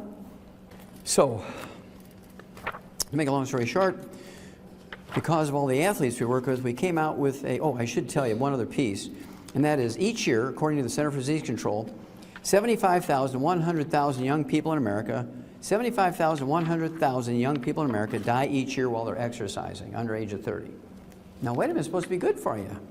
Yeah, right. Who told you that? The doctors told you exercise is good for you. Don't take any vitamins, minerals, drink plenty of water. And so we came up with a sports drink called Rebound. It has 100 nutrients in it. So if you have somebody you love who's sweating in their labor or because they play sports, you need to get them on the Rebound. It has 100 nutrients in it. Let's look at doctors. U.S. News will Report, February 2005. U.S. News World Report rated America's most credible print news source. Special health issue. Who needs doctors? Your future physician might not be a medical doctor, may be better off. Now, do you think that every MD in Apple Valley made sure this was in their waiting room when that came out? I don't think so. I think probably they sent out the Boy Scout troop there that they said, we'll give you $1,000. Just go collect all those magazines out of every store and shred them. Buy a lot of tents. Now, why did they do that? Well, they did that because they backed the doctors against the HMOs in the 1990s. How many remember that great battle between the HMOs and the doctors? The doctor said, we're the doctor here. We're supposed to be the ones to decide what treatment you get. Why would you want an accountant and an HMO deciding what treatment you get? That's because the accountant at the HMO knew the HMO could only be profitable if they cured you. They were going for the cure, and the doctors wanted to treat you for 25 years. And everybody went with the doctor. Everybody went with the doctor. You'd have been better off going with the HMOs because they wanted to cure you. Doctor didn't like that. Well, in my original audio cassette tape, April of 1993, I said it was a study based on a database of 200 doctors. I just grabbed a handful of Journal of the American Medical Association out of the medical library, added up the age of death of 200 doctors, divided by 200, I got 58. And why would you want to go to, in this audio cassette tape, why would you want to go to a group of people whose average lifespan is 58 to learn how to live to be 100 in a healthy way? It didn't make sense to me. Well, they didn't like that, so they did their own study, and they said, well, Wallach lied. The average lifespan of a family doctor or primary care physician is not 58 like Wallach claims, it's 56. Now, some of you will get the math pretty quick here. I said 58, they said 56. They were so eager to show that my statistics were wrong that they failed to appreciate that they're telling people that they died 2 years earlier than I said. So I do apologize for giving them too many years. So the information is still the same. Why would you go to a group of people whose average lifespan is 56 to learn how to live to be 100? This fellow here, Socrates, a great international soccer player, is also a cardiologist. He was a cardiologist. My wife loved this guy just because he's a good-looking young man. My wife's 70 years old. She says, I'm a cougar. So she thought this cute guy, you know, she thought he's just so cute. And I said, but honey, he's dead. because he only drank water. I'm going to show you my favorite obituary. My favorite obituary is George Francis. Died at 112. He was the oldest man in America in December of 2008. He was an illiterate black fella from the swamps, Louisiana, so you already know where I'm going. Never went to kindergarten. As his daughter reading the newspaper to him, couldn't read. Never had a job where he got a paycheck with deductions in it. And so he never had any Social Security, never had any Medicare and Medicaid, never went to a doctor, using grandma's herbs, used wood for fuel, had a still, drank a lot of White Lightning, rolled his own cigarettes, that kind of stuff. Ate crawdads and, you know, fried catfish and sweet potatoes and onions, ate peppers like the Creoles. And he dies at 112 as the oldest man in America. Now, these guys who did this obituary are very smart. They said he lived through 19 U.S. presidents whose average lifespan is 75. Average lifespan of the U.S. president is 75 when you take out Jack Kennedy, assassinated 40-something, right? And they have at least one university degree. Unless they're a lawyer, they have two. They're cared for by medical doctors who have at least one university. Well, they actually have two university degrees, an undergraduate degree and a medical degree. And then if they're a specialist like me, they have 3, 4 degrees. Okay? And the average lifespan of the medical doctors, by their own statistics, who care for these presidents is 56, exactly half of George's age. So I want to know what George knew, right? So when he died, these authors asked his daughter, what did your daddy do to live to be 112? And she said, he broke all the rules of healthy eating. Well, who came up with the rules of healthy eating? Medical doctors who lived to be 56. Says he broke all the rules of healthy eating with a diet heavy on dairy, eggs, and lard sandwiches, nothing but cholesterol and saturated fat.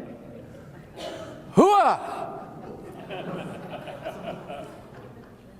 Now, we laugh at that, but there's a message here.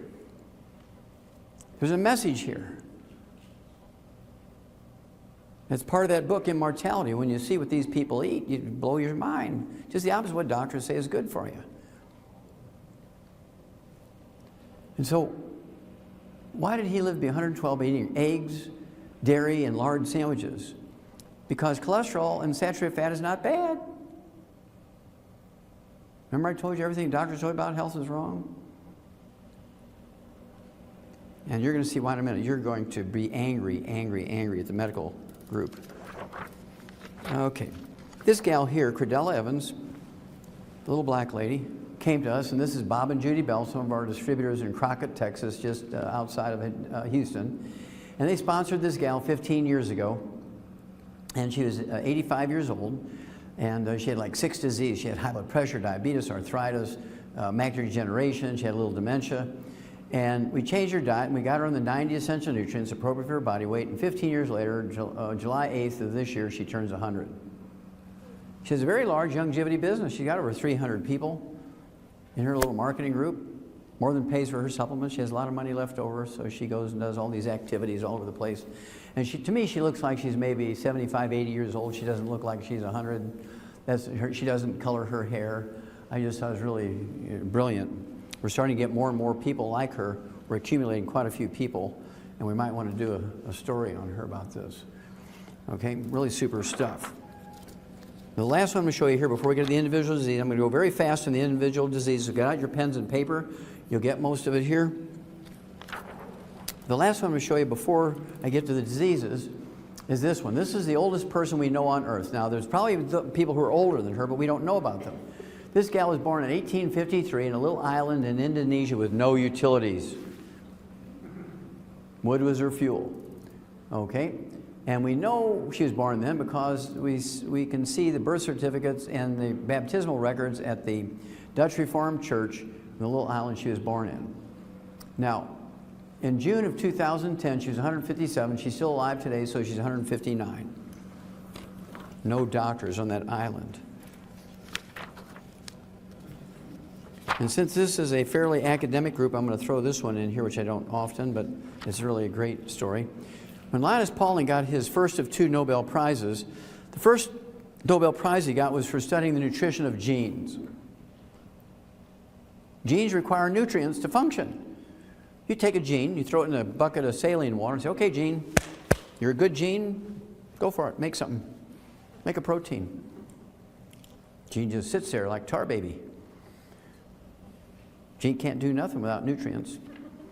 Needs raw material like a factory, right? You need raw materials, you need energy, you need employees, you need parts, and all this stuff. Well, genes are the same way. Genes are just a blueprint. Uh-oh. What did the genome do for us after we spent $1 trillion? Nothing! After 20 years of mapping out the genome, they still haven't cured the cold. They haven't cured anything. Because genes by themselves do nothing.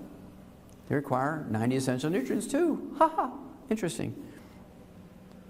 This new science is called epigenetics. How many of you heard of the term epigenetics? Okay, a few of you, good. Now I've been involved in this for a long time. And this is where it's at, because genes will not work without nutrition. And what he said when he received his first Nobel Prize for doing research into the nutrition of genes and chromosomes and enzymes, he said, you can trace every sickness, every disease, and every ailment to a mineral deficiency. Whoa, that's heavy. That is heavy. Do you think the medical system liked him? No. They actually he should have got a third Nobel Prize because he was the one that first proposed that the double helix was how the chromosomes and genes were laid out. He proposed it. He figured it out 20 years before Watson and Crick got their Nobel Prize for it. And they got their idea by reading his stuff. And he was cheated. He should have shared that Nobel Prize with them. But they took his passport away from him because the doctors insisted he was a communist. And he couldn't go to Europe and study with the gal by the name of Franklin, who was doing all the X-ray stuff to determine the double helix. And they didn't have email back then. Okay, now here we go. Get your pencil and paper out. We're going to run through about 6 or 8 of the main diseases very quickly here. This is going to be a revelation for you. And I can go fast because now you know more than doctors. You've now become the most dangerous people in America. Let's see, we have what, about 60 or so people in here, and 57 people signed the Declaration of Independence and started the revolution against England, changed the world, those 57 people.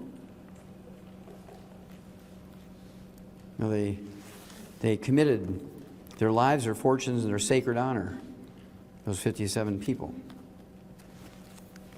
It doesn't take much to win this battle, but we're going to have to be proactive. We can't hope and pray that the doctors are going to be the good guys here. We can't hope and pray.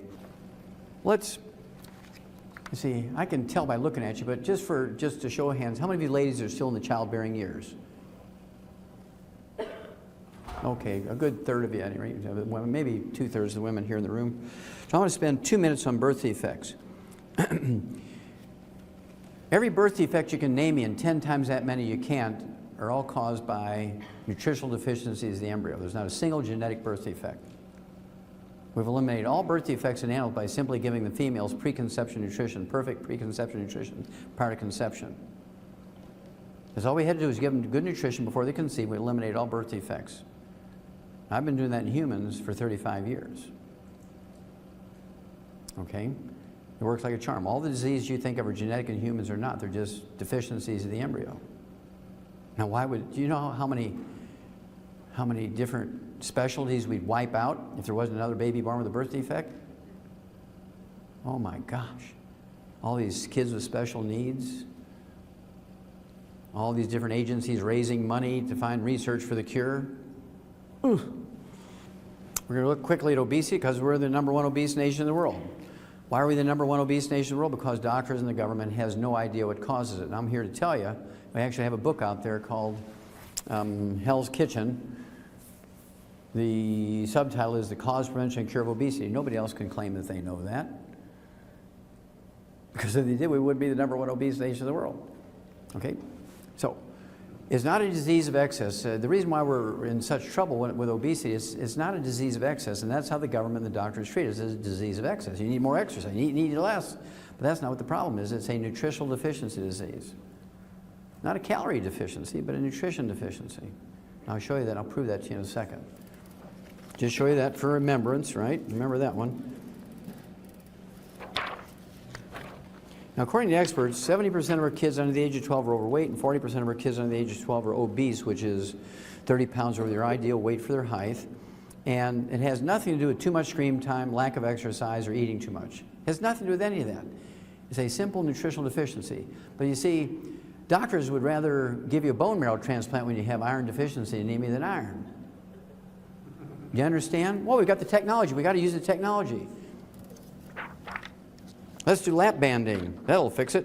Now, this is one of my favorite obesity slides. This looks at obesity in adults. In 1980, we only had 15% Americans obese. Between 1900 and 1980, it was like 12%, 15%, 12%, 15%. It never really rose above 15% for 80 years.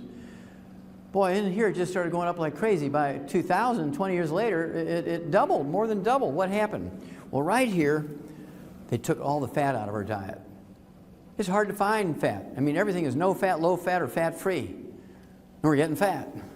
Then, anybody here ever raise livestock? Anybody fatten cattle or sheep or pigs? Now, do you feed them ice cream and lard and eggs to fatten them up? Do you feed them whole grains to fatten them up, classically? And the answer is yes. You feed them whole grains. 99% of farmers feed their cattle and pigs and sheep and chickens whole grains to fatten them up. Now, wait a minute, didn't they tell you to eat whole grains? Huh. Let's have a look at that. Now, you see, this is what you're getting following the doctor's instructions. No fat and eating whole grains. Exercising. Now, if the doctors were correct, the chart should look like that. If the government was correct, the chart should look like that. But following their directions for 20 plus 12 years is 32 years. Uh-oh, Houston, we have a problem here. Now, one of my favorite obesity slides is that of Rosalie Bradford. She had 2 Guinness World Book of Records for obesity. Number 1, she's the heaviest woman ever officially weighed by the Guinness World Book of Records. She weighed 1,242 pounds, 1,242 pounds. You went on 2 dates with Rosalie, you had a ton of fun. Do the math.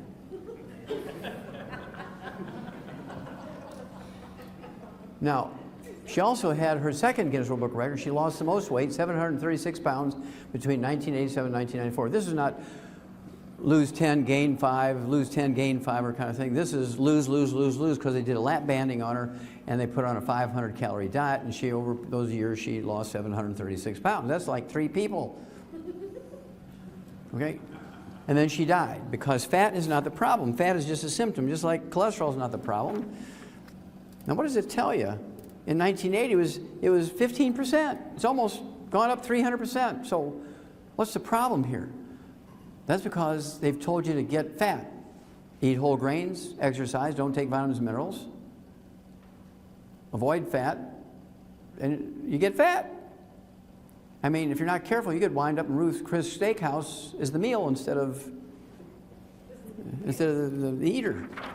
No end in sight for the obesity epidemic. Why is that? Because there's 80 million baby boomers come along who eat whole grains, exercise, and don't take vitamins and minerals.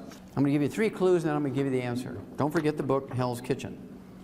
This gal here, Natalie Hayhurst from Terre Haute, Indiana, was driven to eat light bulbs. Now, they say it's a rare condition, but it's not a rare condition. This happens several million times a day in America. She prefers wood, paper products, cardboard, sticks. She likes rocks, dirt. She eats Diet Coke cans. She won't eat classic Coke cans, only Diet Coke cans. She's eaten little magnets out of shower curtains. She loves plastic bottles and toys. I think that's why McDonald's took the toy out of the Happy Meal. So what is this condition? Well, you can call it pica, the munchies. You can call it, you know, that kind of stuff. But she has that condition because she's minerally deficient. Pregnant women get the same thing. They eat weird stuff. I mean, pregnant women are classic for eating weird stuff. You know, back when your grandmother was living out in the rural areas, she had pregnancy, she'd go out and eat dirt. Fortunately, there was no calories in dirt, right? How many ladies heard your grandma used to eat dirt when she was pregnant? Yeah, I mean, grandmas used to do that. We live in the 17th floor of an apartment building now in the inner city where there's no trees even. You start eating the Tootsie Rolls out of the kitty litter box because you're hungry for weird stuff when you're minerally deficient. If you own a cat with a kitty litter box, you know what I'm talking about. So I want you to get the book, Hell's Kitchen, because that's going to give you the details of when and how, and gives you the whole story of the electricity and how it made us fat. Loyola School of Medicine, Chicago. Oh, that's the Russian version again. Exercise won't cure obesity, because when you're exercising, you're sweating, you're replacing your sweat with water, you're sweating out of your minerals, and guess what? You get hungrier. If you're skinny, you stay skinny. If you're fat, you get fatter when you exercise. As a result, when they looked at that data, everybody agreed that they were correct. So it was a cover article in August of 2009, 8 months later, the myth about exercise, it won't make you lose weight. Anybody here ever raise horses or work with horses? Raise your hand. Okay, if you, what do you call when a horse chews on the fence? Cribbing, very good. And how do you get rid of cribbing in a horse? You can shoot him in the head, that'll stop it, but I mean, what else can you do to get a horse to stop cribbing? Salt. What? Salt. Yeah, you give them a trace mineral salt block, or you give them bone meal or some minerals, and they'll stop within 3 to 5 days, they'll stop chewing on the fence. Well, those of you who've never seen cribbing, this is a stall in a barn in a horse and buggy Amish farm in Switzerland County, Indiana, in the southeastern corner of Indiana. Now, I don't even need to look at the horse or do tests on him. I just look at the rails in that stall in the barn. I can see that that horse is minerally deficient. Now, it's called cribbing in animals. It's called the munchies in humans. Now, it's socially unacceptable. It's socially unacceptable for your little kids to eat the neighbor's furniture when you visit. And that's where we developed the custom. That's where we developed the custom of taking and giving them cookies and drinks. They all have calories in it, so so we came up with a program that works every time. Obviously, you have to take the 90 essential nutrients per body weight, 1 healthy start pack for 100 pounds of body weight per month. And then if you're a diabetic, we like you to throw in, and you don't have to be a diabetic, but certainly a diabetic. You could also throw this in if you're not a diabetic. The Slender FX weight management system. It has some gluten-free, water-soluble fibers, so you feel satiated. It's got a meal replacer. You can either make it into a cold shake or an ice cream. You make it with water, and it has 80 calories and no sugar in it. Great for diabetics. Also has some accelerators here to speed up the weight loss. But the real secret sauce for weight loss is this one. ASAP, put a dropper full of this under your tongue 30 minutes before each meal. And this replaces the HCG diet. How many of you heard of the HCG diet? Okay. That requires injections. You got to do this whole thing with the doctor, right? Prescription stuff. Well, this is the raw material for your body to make your own HCG. You put this under your tongue 30 minutes before each meal, and you will lose weight and keep it off. ASAP, ASAP, as slim as possible, as soon as possible. I'll show you 2 examples, one boy, one girl. This is Jerry from Salt Lake City. He'd been with us for 12 years at this point, and he had a bread belly. Now, he'd been taking the 90 essential nutrients, didn't have any health problems, but he had a bread belly. How many of you heard of a beer belly? Raise your hand. Okay, sure. Well, a good German knows that beer is liquid bread. Every German knows that beer is liquid bread. Why? Because the ingredients in beer and the ingredients in bread are exactly the same. The only difference between bread and beer is one is fermented and the other one is baked. The same ingredients. Same ingredients, only bakers and fermentation is just difference in preparation. It's the same stuff. So it shouldn't be too hard for you to understand how somebody who eats bread can get a bread belly, just like people who drink beer get a beer belly. All right? So all we added to his program, he took 2 healthy start packs. He drank to the rebound because he's a little bit of a farmer. His wife Judy loved to make bread. He had bread for breakfast, lunch, dinner, and bedtime snack. Make his wife happy. Support his wife's hobby of making bread, organically grown, multigrain, you know the drill. So we added the ASAP. 45 days he loses 50 pounds, primarily from his belly. Okay? Because this product will preferentially move your metabolism to preferentially burn belly fat. And you can do crunches, you can do all that kind of stuff. You can lose 50 pounds, you'll lose muscle before you lose belly fat. I see a lot of people shaking their heads, yes, right? If you've ever tried to lose belly fat, it's very difficult. But this stuff will do it. Now, I'll show you another one here. You already know this person, the little red-headed gal, Brandy, who introduced me. She's 5'2", and in this picture, she weighed 158 pounds. 1/3 of her body weight was fat. Okay, I apologize for this being out of focus, but this came off of her driver's license with a phone camera. But at any rate, so she'd been with us for about 8 years at this point. And she'd been using our products. So her husband is a heavy equipment driver. And he liked bread, so she made bread for him, and what was ever left over, she'd eat it, right? Rather than let it go away, she ate it. And so we put her on the rebound because she was drinking 2 liters of Pepsi a day, only 5'2", 2 liters of Pepsi a day. And so we put her on rebound instead of the Pepsi, and then she lost, I don't know, 20-something pounds, and she still needed to lose another 30, so she got on the ASAP, and in a month's time, she got down to 106 pounds, 158 to 106. Healthy Start Pack, rebound, and ASAP. Now, that was, I think she got down to this 106 pounds in January of this year. She's still 106 pounds. You'll keep your weight off as long as you're taking in the minerals appropriate for your body weight, because you don't have the munchies anymore. Everybody else, you can lose weight. There's a million different ways to lose weight, but you always gain it back because you haven't solved the problem of mineral deficiency. You get the picture? Okay, now I can move on here. Oh, also I should do this one here. I forgot. Tim's here. One of the guys who helped register tonight, Tim, he lost 44.5 pounds and 8 inches in waist in just 60 days on the program. He's been with us for a while, but the ASAP, and he's been able to keep it off. And he was telling me he was hiking up in the mountains, and because he lost that 45 pounds, he did pretty good. Okay, how many of you ever heard of Alzheimer's disease? Raise your hand. Okay, Alzheimer's disease is a physician-caused disease. Alzheimer's disease is a physician-caused disease. Didn't exist 40 years ago, even by another name. Today, it's the number 4 cause of death in Americans over the age of 65. So it goes from 0 40 years ago, now it's the number 4 cause of death. That's caused by physicians, I'll tell you how.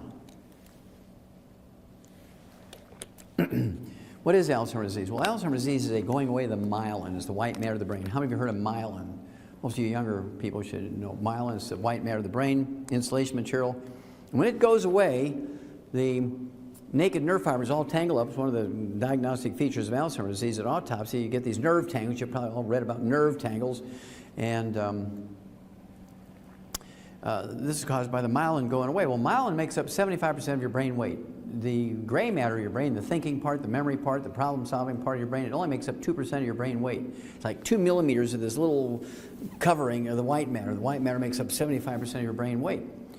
Well, this myelin, this white matter of the brain that makes up 75% of your brain weight, is 100% cholesterol. So you go on a cholesterol-restricted diet, you take cholesterol-lowering drugs,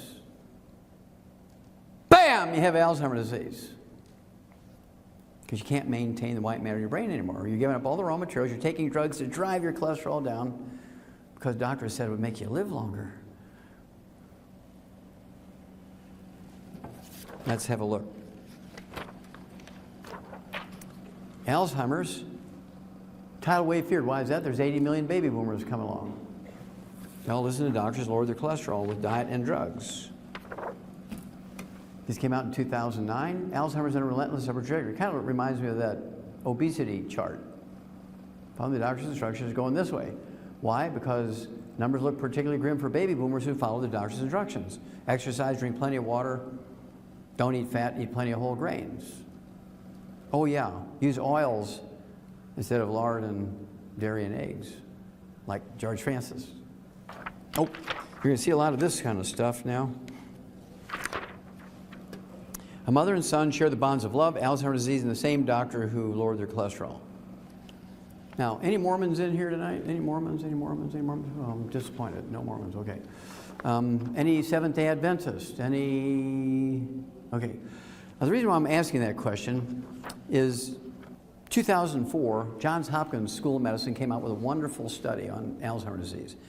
They went to Cache County, Utah. And they chose Cache County, Utah. I mean, you could get 5,000 people for a study in Baltimore, Maryland, right? So why did they go all the way out to Cache County, Utah? Well, that's because in Cache County, Utah, they're extremely religious Mormons. They're almost like Orthodox Jewish people when it comes to their diet. They actually have a book called The Words of Wisdom, which supplements the Book of Mormon, and it tells them what to eat, what not to eat, right? And so all of these people in Cache County, Utah, the oldest living people in America, they live to be 87. Seventh-day Adventists live to be 85. The Mormons as a group live to be 85, but the Mormons in Cache County, Utah live to be 87. They're all farmers, very religious farmers with a background from Scotland. They all come, just all their culture comes from Scotland. So culture the same genetic pool, same diet, their same profession, live in the same county, same everything. Same diet. It was really a great study. I mean, it was like laboratory rats, right? It was just perfect. And what they did was take 5,000 of these people over the age of 65. They gave half of them a couple of vitamins, and the other half they gave a sugar pill. It was a blind study. Nobody knew who was getting what. Well, at the end of the study, those getting the vitamins reduced their risk of Alzheimer's disease by 78%. Those getting the sugar pill increased their Alzheimer's disease risk by 78%. But you have to remember, the diet was the basic thing, okay? Now in the animal industry, we give them the perfect diet, very similar to the Mormon diet and the Jewish diet and the Seventh-day Adventist diet, but we also add all 90 essential nutrients. We eliminate Alzheimer's disease in animals by 100%. So now you know Alzheimer's disease is not genetic. There's no way it could be genetic if you can reduce the risk of Alzheimer's disease by 78% just by taking a couple of vitamins and a particular diet. It's not genetic in any way, shape, or form. Again, doctors are wrong because their knowledge is very constricted. They have a very narrow range of training. They know little or nothing. Every time they utter the word nutrition or give you nutritional advice, they should be put in jail as a felon. That would stop them from killing people. If they say the first two letters of the word nutrition, they should be put in jail. You're in jail, put the cuffs on them. Now, I'll give you an example.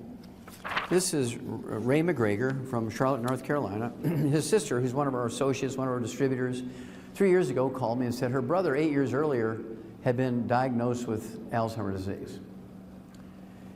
Very severe, very rapidly advancing. The doctors tried all these drugs that they say can help with dementia, no help. So she took him over the 8-year period before she called me to 3 neurological clinics, and then she took him to the medical school 2 weeks before she called me, and went to the Department of Neurology at the medical school there in North Carolina and said, look, I'm demanding that the head of the Department of Neurology examine my brother, which he did. Said, look, this guy, he's curled up on the floor. He's being fed through a G-tube. There's nothing we can do. Drugs aren't going to help him. Love's not going to help him. Money's not going to help him. Put him in a hospice. If you're going to do that, put him in the one that I own, right? Oh, he didn't say that, but I just threw that in. Put him in a hospice is what he said. So she calls me. So there's 4 different dementias. There's vascular dementia, which used to be called senile dementia. There's nothing wrong with your brain when you have senile dementia or vascular dementia. It's actually a plugging of the arteries in your brain, just like you get coronary arteries that plug. They can plug here, can plug there, right? And then there's Korsakoff syndrome, which is a deficiency of a single vitamin. It was discovered 300 years ago, set in the year 1712 by a Japanese naval surgeon. And then there's Wernicke-Korsakoff's, which is Korsakoff syndrome, that deficiency of that vitamin and MS, multiple sclerosis, mixed in together. And then there's Alzheimer's disease. So here's what I told her to do. I said, look, we're going to treat him for all 4. And I do this literally 1,000 times a year. It always works out. So we're going to try this in your brother too. We gave him 2 healthy start packs. He weighed 185 pounds, so we gave him 2 healthy start packs. Got him off all the bad stuff. No fried foods, no oils. Which was difficult because what are they feeding him through his G-tube? Ensure, which is all corn oil. It's easy to get through the tube and just count the calories, and that's why they made it out of corn oil. They don't consider what it does for the patient or what it does to the patient, right? Ensure is the worst. I wouldn't give Ensure to a communist. Okay, it's bad stuff. So 2 healthy start packs per month, none of the bad stuff. Now, for the vascular dementia, I threw in 3 twice a day of the ultimate daily tablets, which are designed to get blood flow through blood arteries and support healthy blood pressure and so on. Then, for the Korsakoff syndrome, I gave him 3 de-stress capsules twice a day. It's 2 bottles a month. It has the vitamins in it that are missing when you have Korsakoff syndrome. And then for Wernicke-Korsakoff's, I added selenium to it, 3 of those twice a day. That's 2 bottles a month to deal with the lesions of the MS, which you can get rid of those and MS goes away. And then for the Alzheimer's disease, I threw in 12 eggs a day to rebuild the myelin in the brain because the cholesterol's gone in his brain, so I got to ramp up his cholesterol, give him 12 eggs a day. and 3 of our, what we call Smart FX 3 times a day, that's 3 bottles a month. Ultimate Daily tablets, and then the last one is Smart FX. 3 of those, you're like, get smart, okay? 3 of those 3 times a day, that's 3 bottles a month, and that's the raw materials for your brain to make the neurotransmitters for memory. Duh. So she calls me in 2 weeks. I'm going to give you an exact quote of what she called me. Actually, it was a week. Okay, I'm going to give you the exact quote. She calls me on the radio, so I have the disc. I'm even going to quote the utterances she made. She calls me in 2 weeks and she says, "He's cured! Ha, ha, he's cured!" Now, Ray and his wife loved me because he was that close to death. Put him in a hospice, he'd have been dead in 2 weeks. Okay? Now, he didn't have Alzheimer's disease like all those doctors said. He had Korsakoff syndrome, which is curable in 2 weeks by giving him the vitamin. Remember, I hedged my bet and I've treated him for all 4. And it paid off for Ray. I do this 1,000 times a year, maybe more than that, and I don't even know it. But those are the ones I know about. I do have to tell you that sugar aggravates the deficiency of that vitamin. Sugar aggravates the deficiency of that vitamin, so I thought this was kind of profound. Now, this came out in February of 2012, this year. High calories from sugar linked to mild memory loss in elderly. If you're deficient in that vitamin, you're taking lots of sugar, juices and fruit and molasses and honey and agave syrup and soft drinks and desserts and candy bars. Guess what? Pie. You're going to get dementia. But it's not Alzheimer's disease. It's this Korsakoff syndrome or Wernicke-Korsakoff syndrome.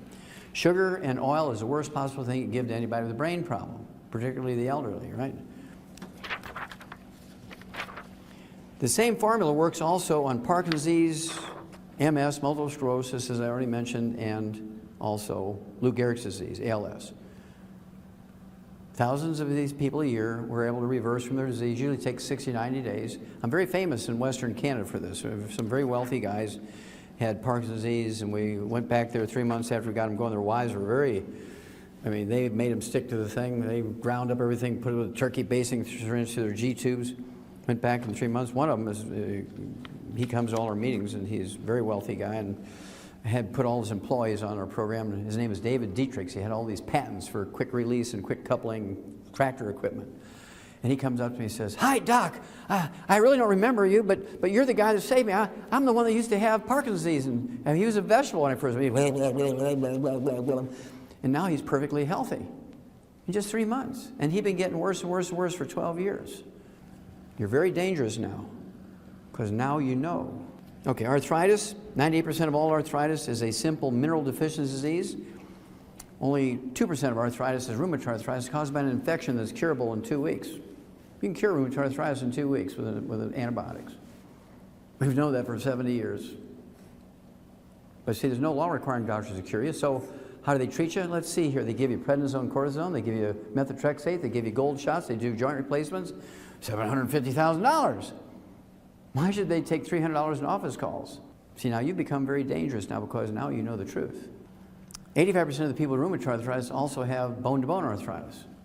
So you still, even with rheumatoid arthritis, even though it's an infection, when it's advanced, they're all gnarled up, even people like that, within a year, we can get them playing concert piano.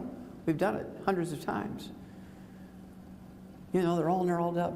No surgeries, no joint, just within a year, they repair. It's an amazing thing, okay? You give them the healthy bone and joint pack, you throw in what we call the killer biotic, kind of like Geraldine's boyfriend, Killer. Some of you may recognize this fellow, Andy Young, from the old civil rights movement. This is 1991. I was a little porkier back then. Shed about 60 pounds since then. But Andy was scheduled to get a double knee replacement because he had bone-to-bone arthritis, 1991.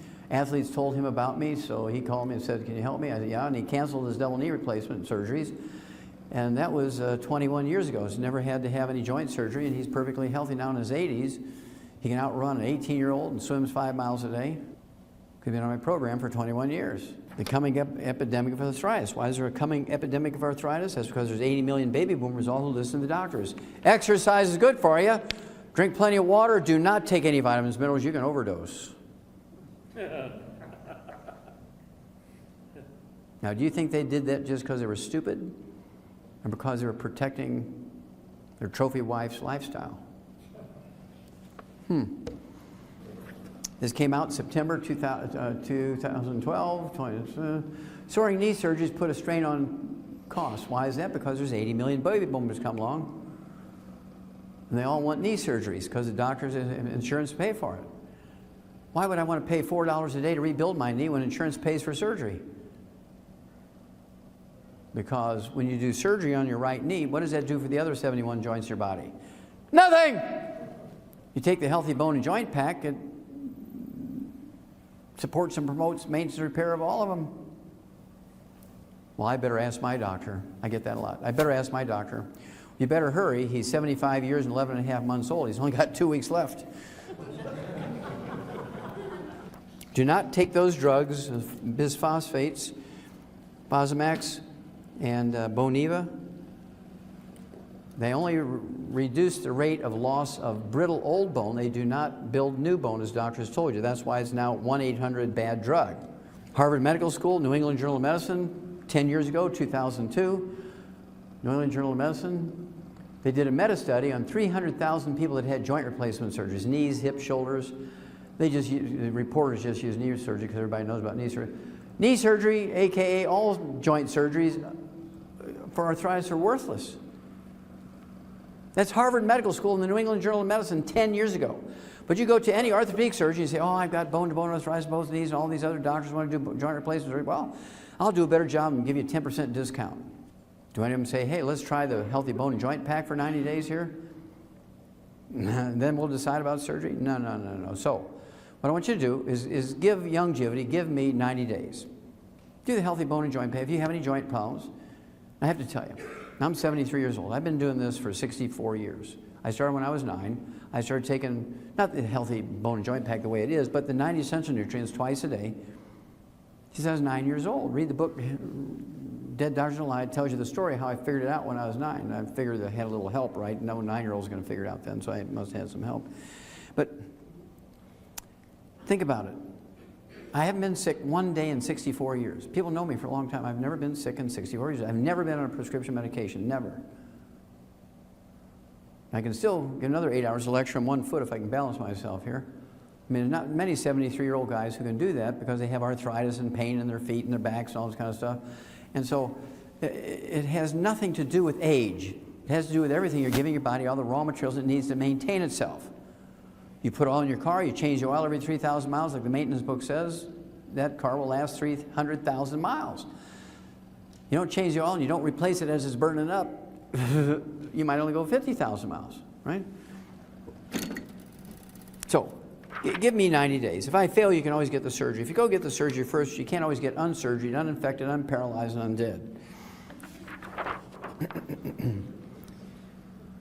4 years later, the same group of doctors, same database,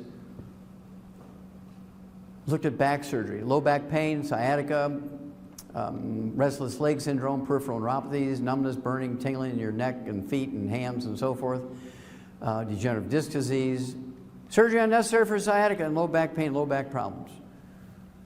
Give me 90 days. If I fail you with the Healthy Bone and Joint Pack, you can always, right? You can always go get the surgery. But you don't want to go get surgery first because of all the terrible things that they do to patients for back surgery. That's the worst.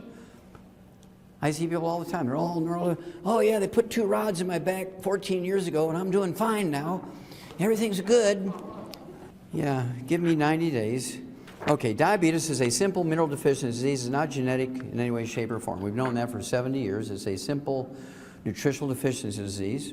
But again, doctors are not obligated to cure you when there's a cure available. They're a protected monopoly. They can do what they want. And as long as you agree to it, everybody's happy. Why is there going to be a diabetes epidemic? 80 million baby boomers come along. Exercise, sweat out your nutrients, drink plenty of water. Don't take vitamins and minerals, you can overdose. I must hear that 1,000 times a day if I hear it once. I don't know who to strangle first, the patient or the doctor. And here's why you'll be burying your children.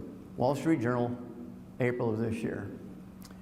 No easy cure for diabetic children. Now, we're not talking about type 1. This is type 2. It used to be called adult onset type 2 diabetes because it only occurred in people over the age of 50. Well, that was a long time ago. In 1963, people under the age of 5 never got type 2 diabetes, but look, following the doctors and the government's instructions, eat whole grains, don't eat fat, eat, plenty of exercise, don't supplement. Look what happened. See, if the doctors were right and the government was right, the chart should look like that again. Following their instructions, doing what they say, this is what you're getting. And so the kids are dying younger and younger and younger just from type 2 diabetes when nobody should get it. It's a simple mineral deficiency. High blood sugar is not the disease. High blood sugar is just a symptom of the disease. Just like elevated blood cholesterol is a symptom of type 2 diabetes, it has nothing to do with the cause of the disease, high blood sugar.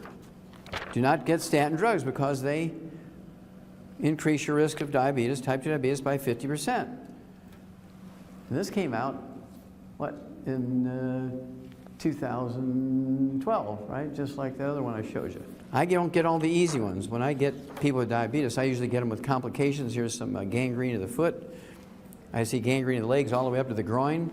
And a good endocrinologist, he loves this. I mean, the toes are crystallizing. There's not much healthy flesh left. So they'll cut the foot off right there at the arch. If it goes up the leg, they'll cut the leg off in the middle of the thigh or up at the groin. Well, with our program, it usually takes 2 to 14 days to wean them off their medication. Now they're an ex-diabetic in 2 to 14 days. It happens like all the time. The longest it ever takes is 30, 60 days.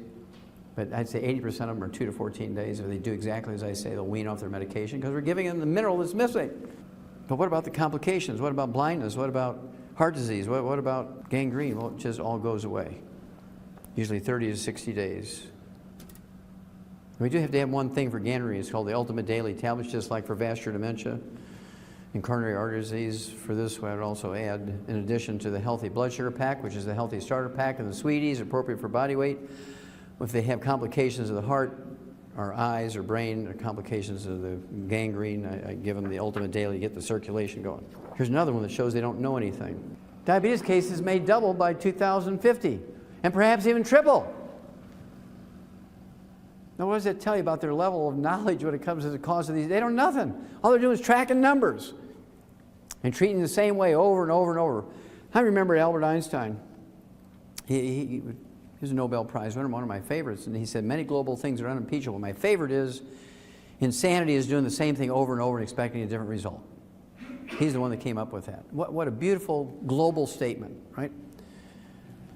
And this just shows how stupid and insane they are. So again, the Healthy Blood Sugar Pack, and if they have complications, whatever is necessary to deal with the complications. Usually within 2 to 14 days, they're an ex-diabetic. So if it's not cholesterol that plugs the arteries, what is it? It's inflammation caused the arteries by eating fried foods and eating oils and processed meats with nitrates and nitrites. All the things that turn into trans fatty acids, even at room temperature. You go to a restaurant, well, we're very careful to ask, we want salad, but we want it dry. We don't want any dressing on it. When I go to a restaurant, I have all my eggs poached. At home, I'll soft scramble my eggs in butter because I know I'm using butter. If I ask the cook in an IHOP or a Denny's to scramble my eggs in butter, you know what they're going to do? They're going to use honey that tastes like butter because it's cheaper. And they think they're doing me a favor because it's, it's an oil or a margarine. I want to be like George Francis. It'd be 112, at least. Okay?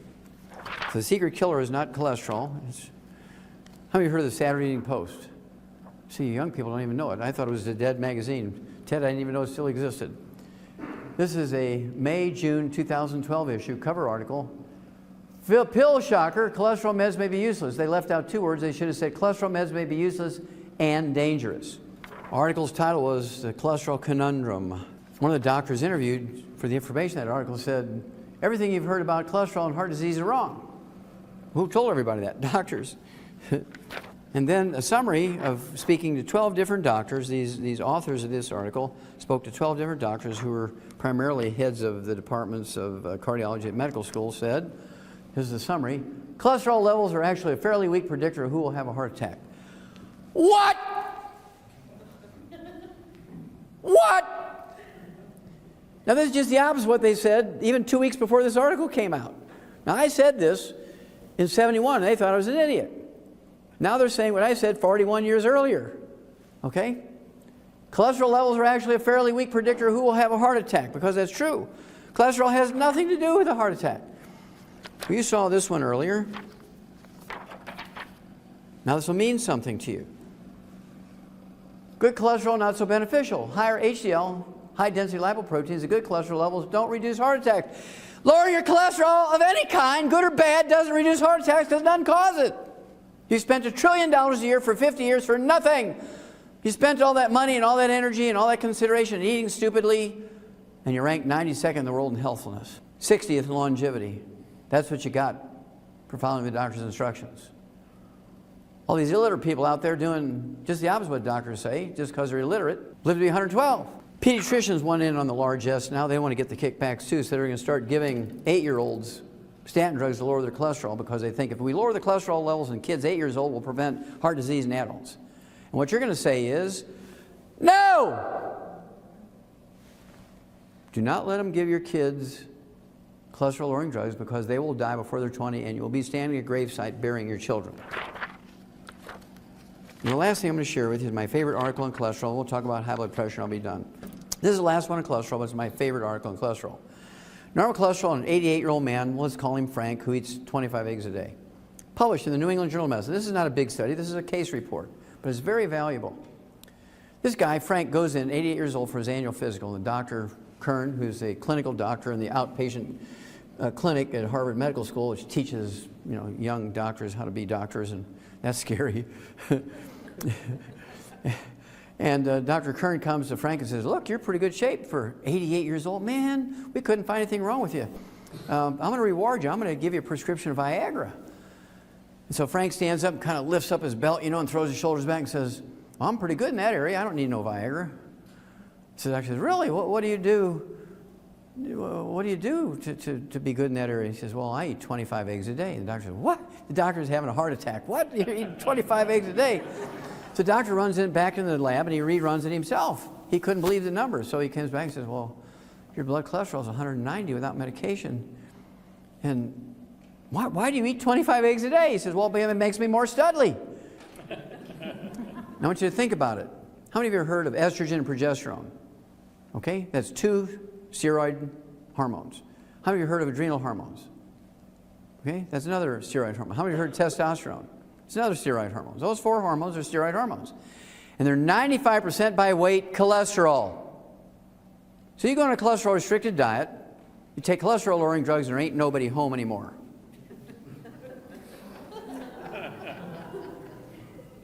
Okay? You have erectile dysfunction. That's why they have so many ads on TV after 10 o'clock at night. There's Bob selling Enzyte.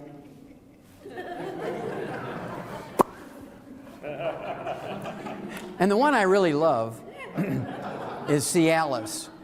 This couple on the beach in the bathtubs. Now their genetic line is going to die out. They're very stupid. You got to be in the same bathtub before there's the right moment. I mean, 2 slabs of cast iron in between, there ain't nothing going to happen. No matter how good your erection is, right? Now, so, he eats 6 to 8 eggs a day, and, Ted's and his wife Nasima, Brandy, they always eat with me a lot on the road. When I go to these places, I'll have a big steak. If it's breakfast time, I'll have 4 eggs that are poached with a big hamburger patty or breakfast steak. And you can see all the people in the place are eating their organic multigrain waffles looking at me. And they don't even know it. They're dead men walking. So you take your 90 essential nutrients. We actually have an aphrodisiac called Drive. It's a little capsule, and the main ingredient is an herb in it. It's an Asian herb called Harney goatweed. It's a great little herb called Drive. We add that to our, I'll tell you a couple of other things, a lot of fun. Okay, the stealth killer, high blood pressure, is a simple mineral deficiency.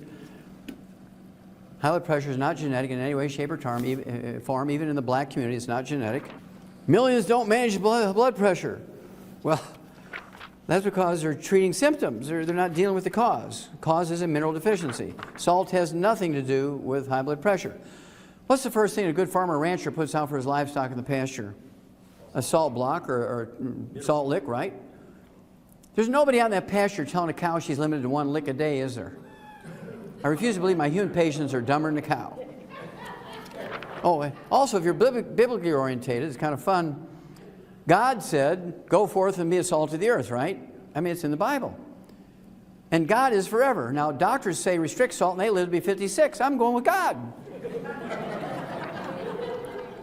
Big study. Uh-oh, Houston, we have a problem here. Low sodium intake could be riskier. That's because sodium is an essential nutrient. You cannot have nerve impulses without sodium. You can't move water around in your body without sodium. You can't make stomach acid without chloride. Chloride and sodium are probably the most common of all the mineral cofactors necessary for enzymes and genes to work. Uh-oh, Houston, we have a problem. Now, while this study was designed to deal with high blood pressure in the black community, because doctors convinced the black community that high blood pressure is genetic in them, this also is true for whites and blacks and yellows and reds and oranges and everybody, right? What they did was go from Loyola University in Chicago and Oxford University in London to Nigeria. They wanted to go up in the mountains of Nigeria and find some tribal guys that had normal blood pressure. They could take their blood samples and they make a vaccine come back, genetically engineered thing, injected in every black man, woman, and child, and get rid of their high blood pressure that way. Well, they get out to Nigeria from Oxford University and Loyola University, and they find out that only 7% of the people living in the tribal areas of Nigeria have high blood pressure. 93% are normal. That freaked them out. So they go back to London, they go back to Chicago, and they start doing DNA tests looking for gene pools of people whose ancestors had originated from West Africa during the slave trading days in the 1600s, 1700s. They found lots of them. They started just simply screening by doing blood pressure. They found out that the people with the same genetic pool as from West Africa, as the West Africans, 33% high blood pressure. So you know immediately it's not genetic because your position on earth doesn't dictate or change how a genetic disease will manifest itself. If you have a genetic disease here, you know, in Minneapolis, you're going to have it in London, you're going to have it in Cape Town, South Africa, you're going to have it in Auckland, New Zealand. It doesn't matter where you're on earth, the genetic disease can be the same. So when there's a 5 times difference here between where you live, you know it's not genetic. Well, they didn't like that. So they gathered up more blood samples from Nigeria, more blood samples from all over the world, from people who had originated from Nigeria, their ancestors, during the slave trading days. And they got in the geneticists, and they got in the cardiologists, and the blood pressure people, and all this stuff, and they studied for 6 years. And in 2005, January 2005, they came out with the final results of the study. Remember, doctors want you to believe that it's genetic. This is published in the British Medical Journal, which is their version of the Journal of the American Medical Association, very well respected around the world.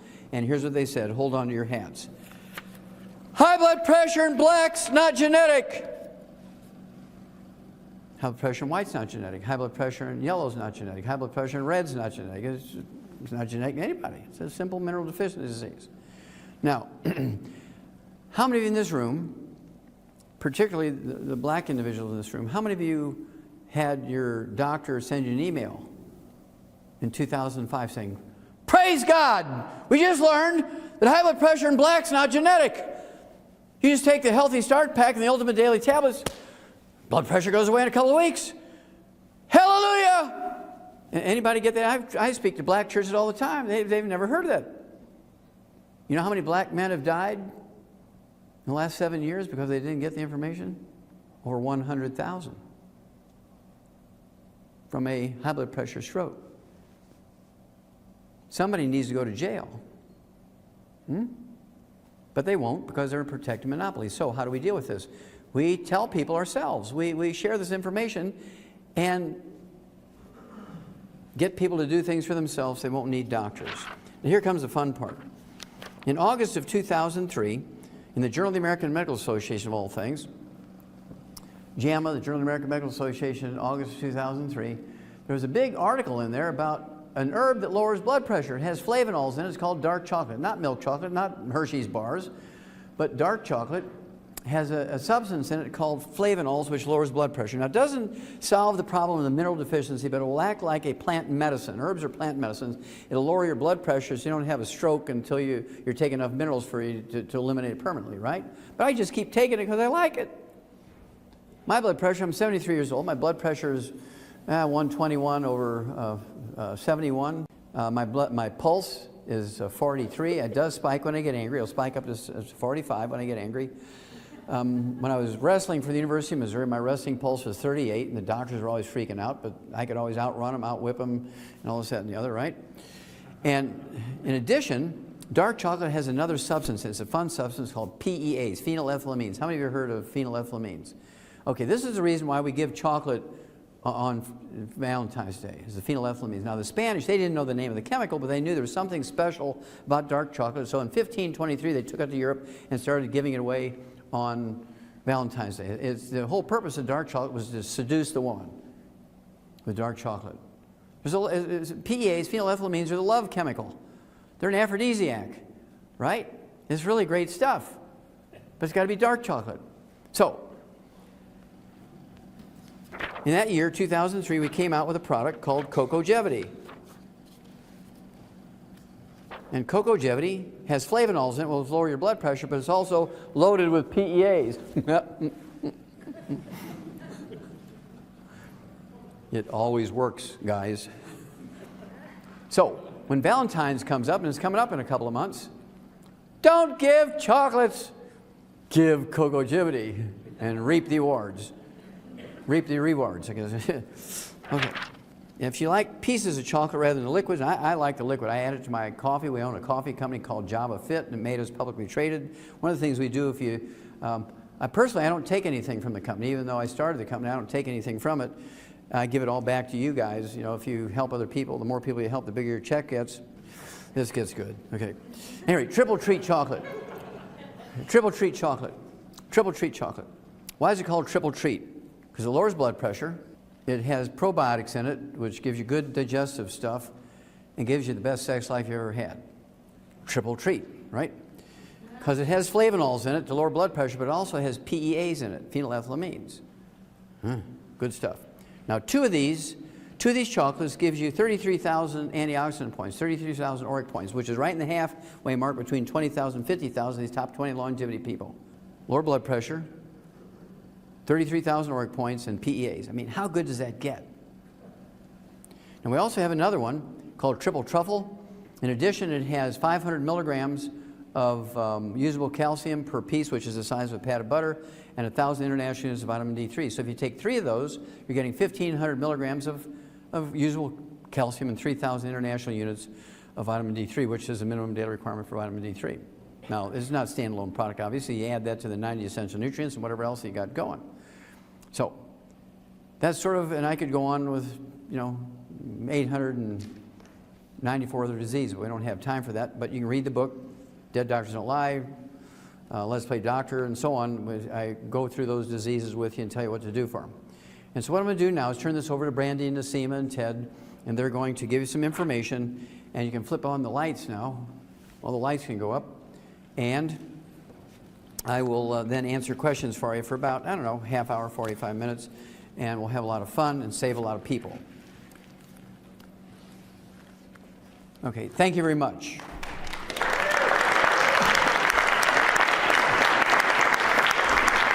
Hooah!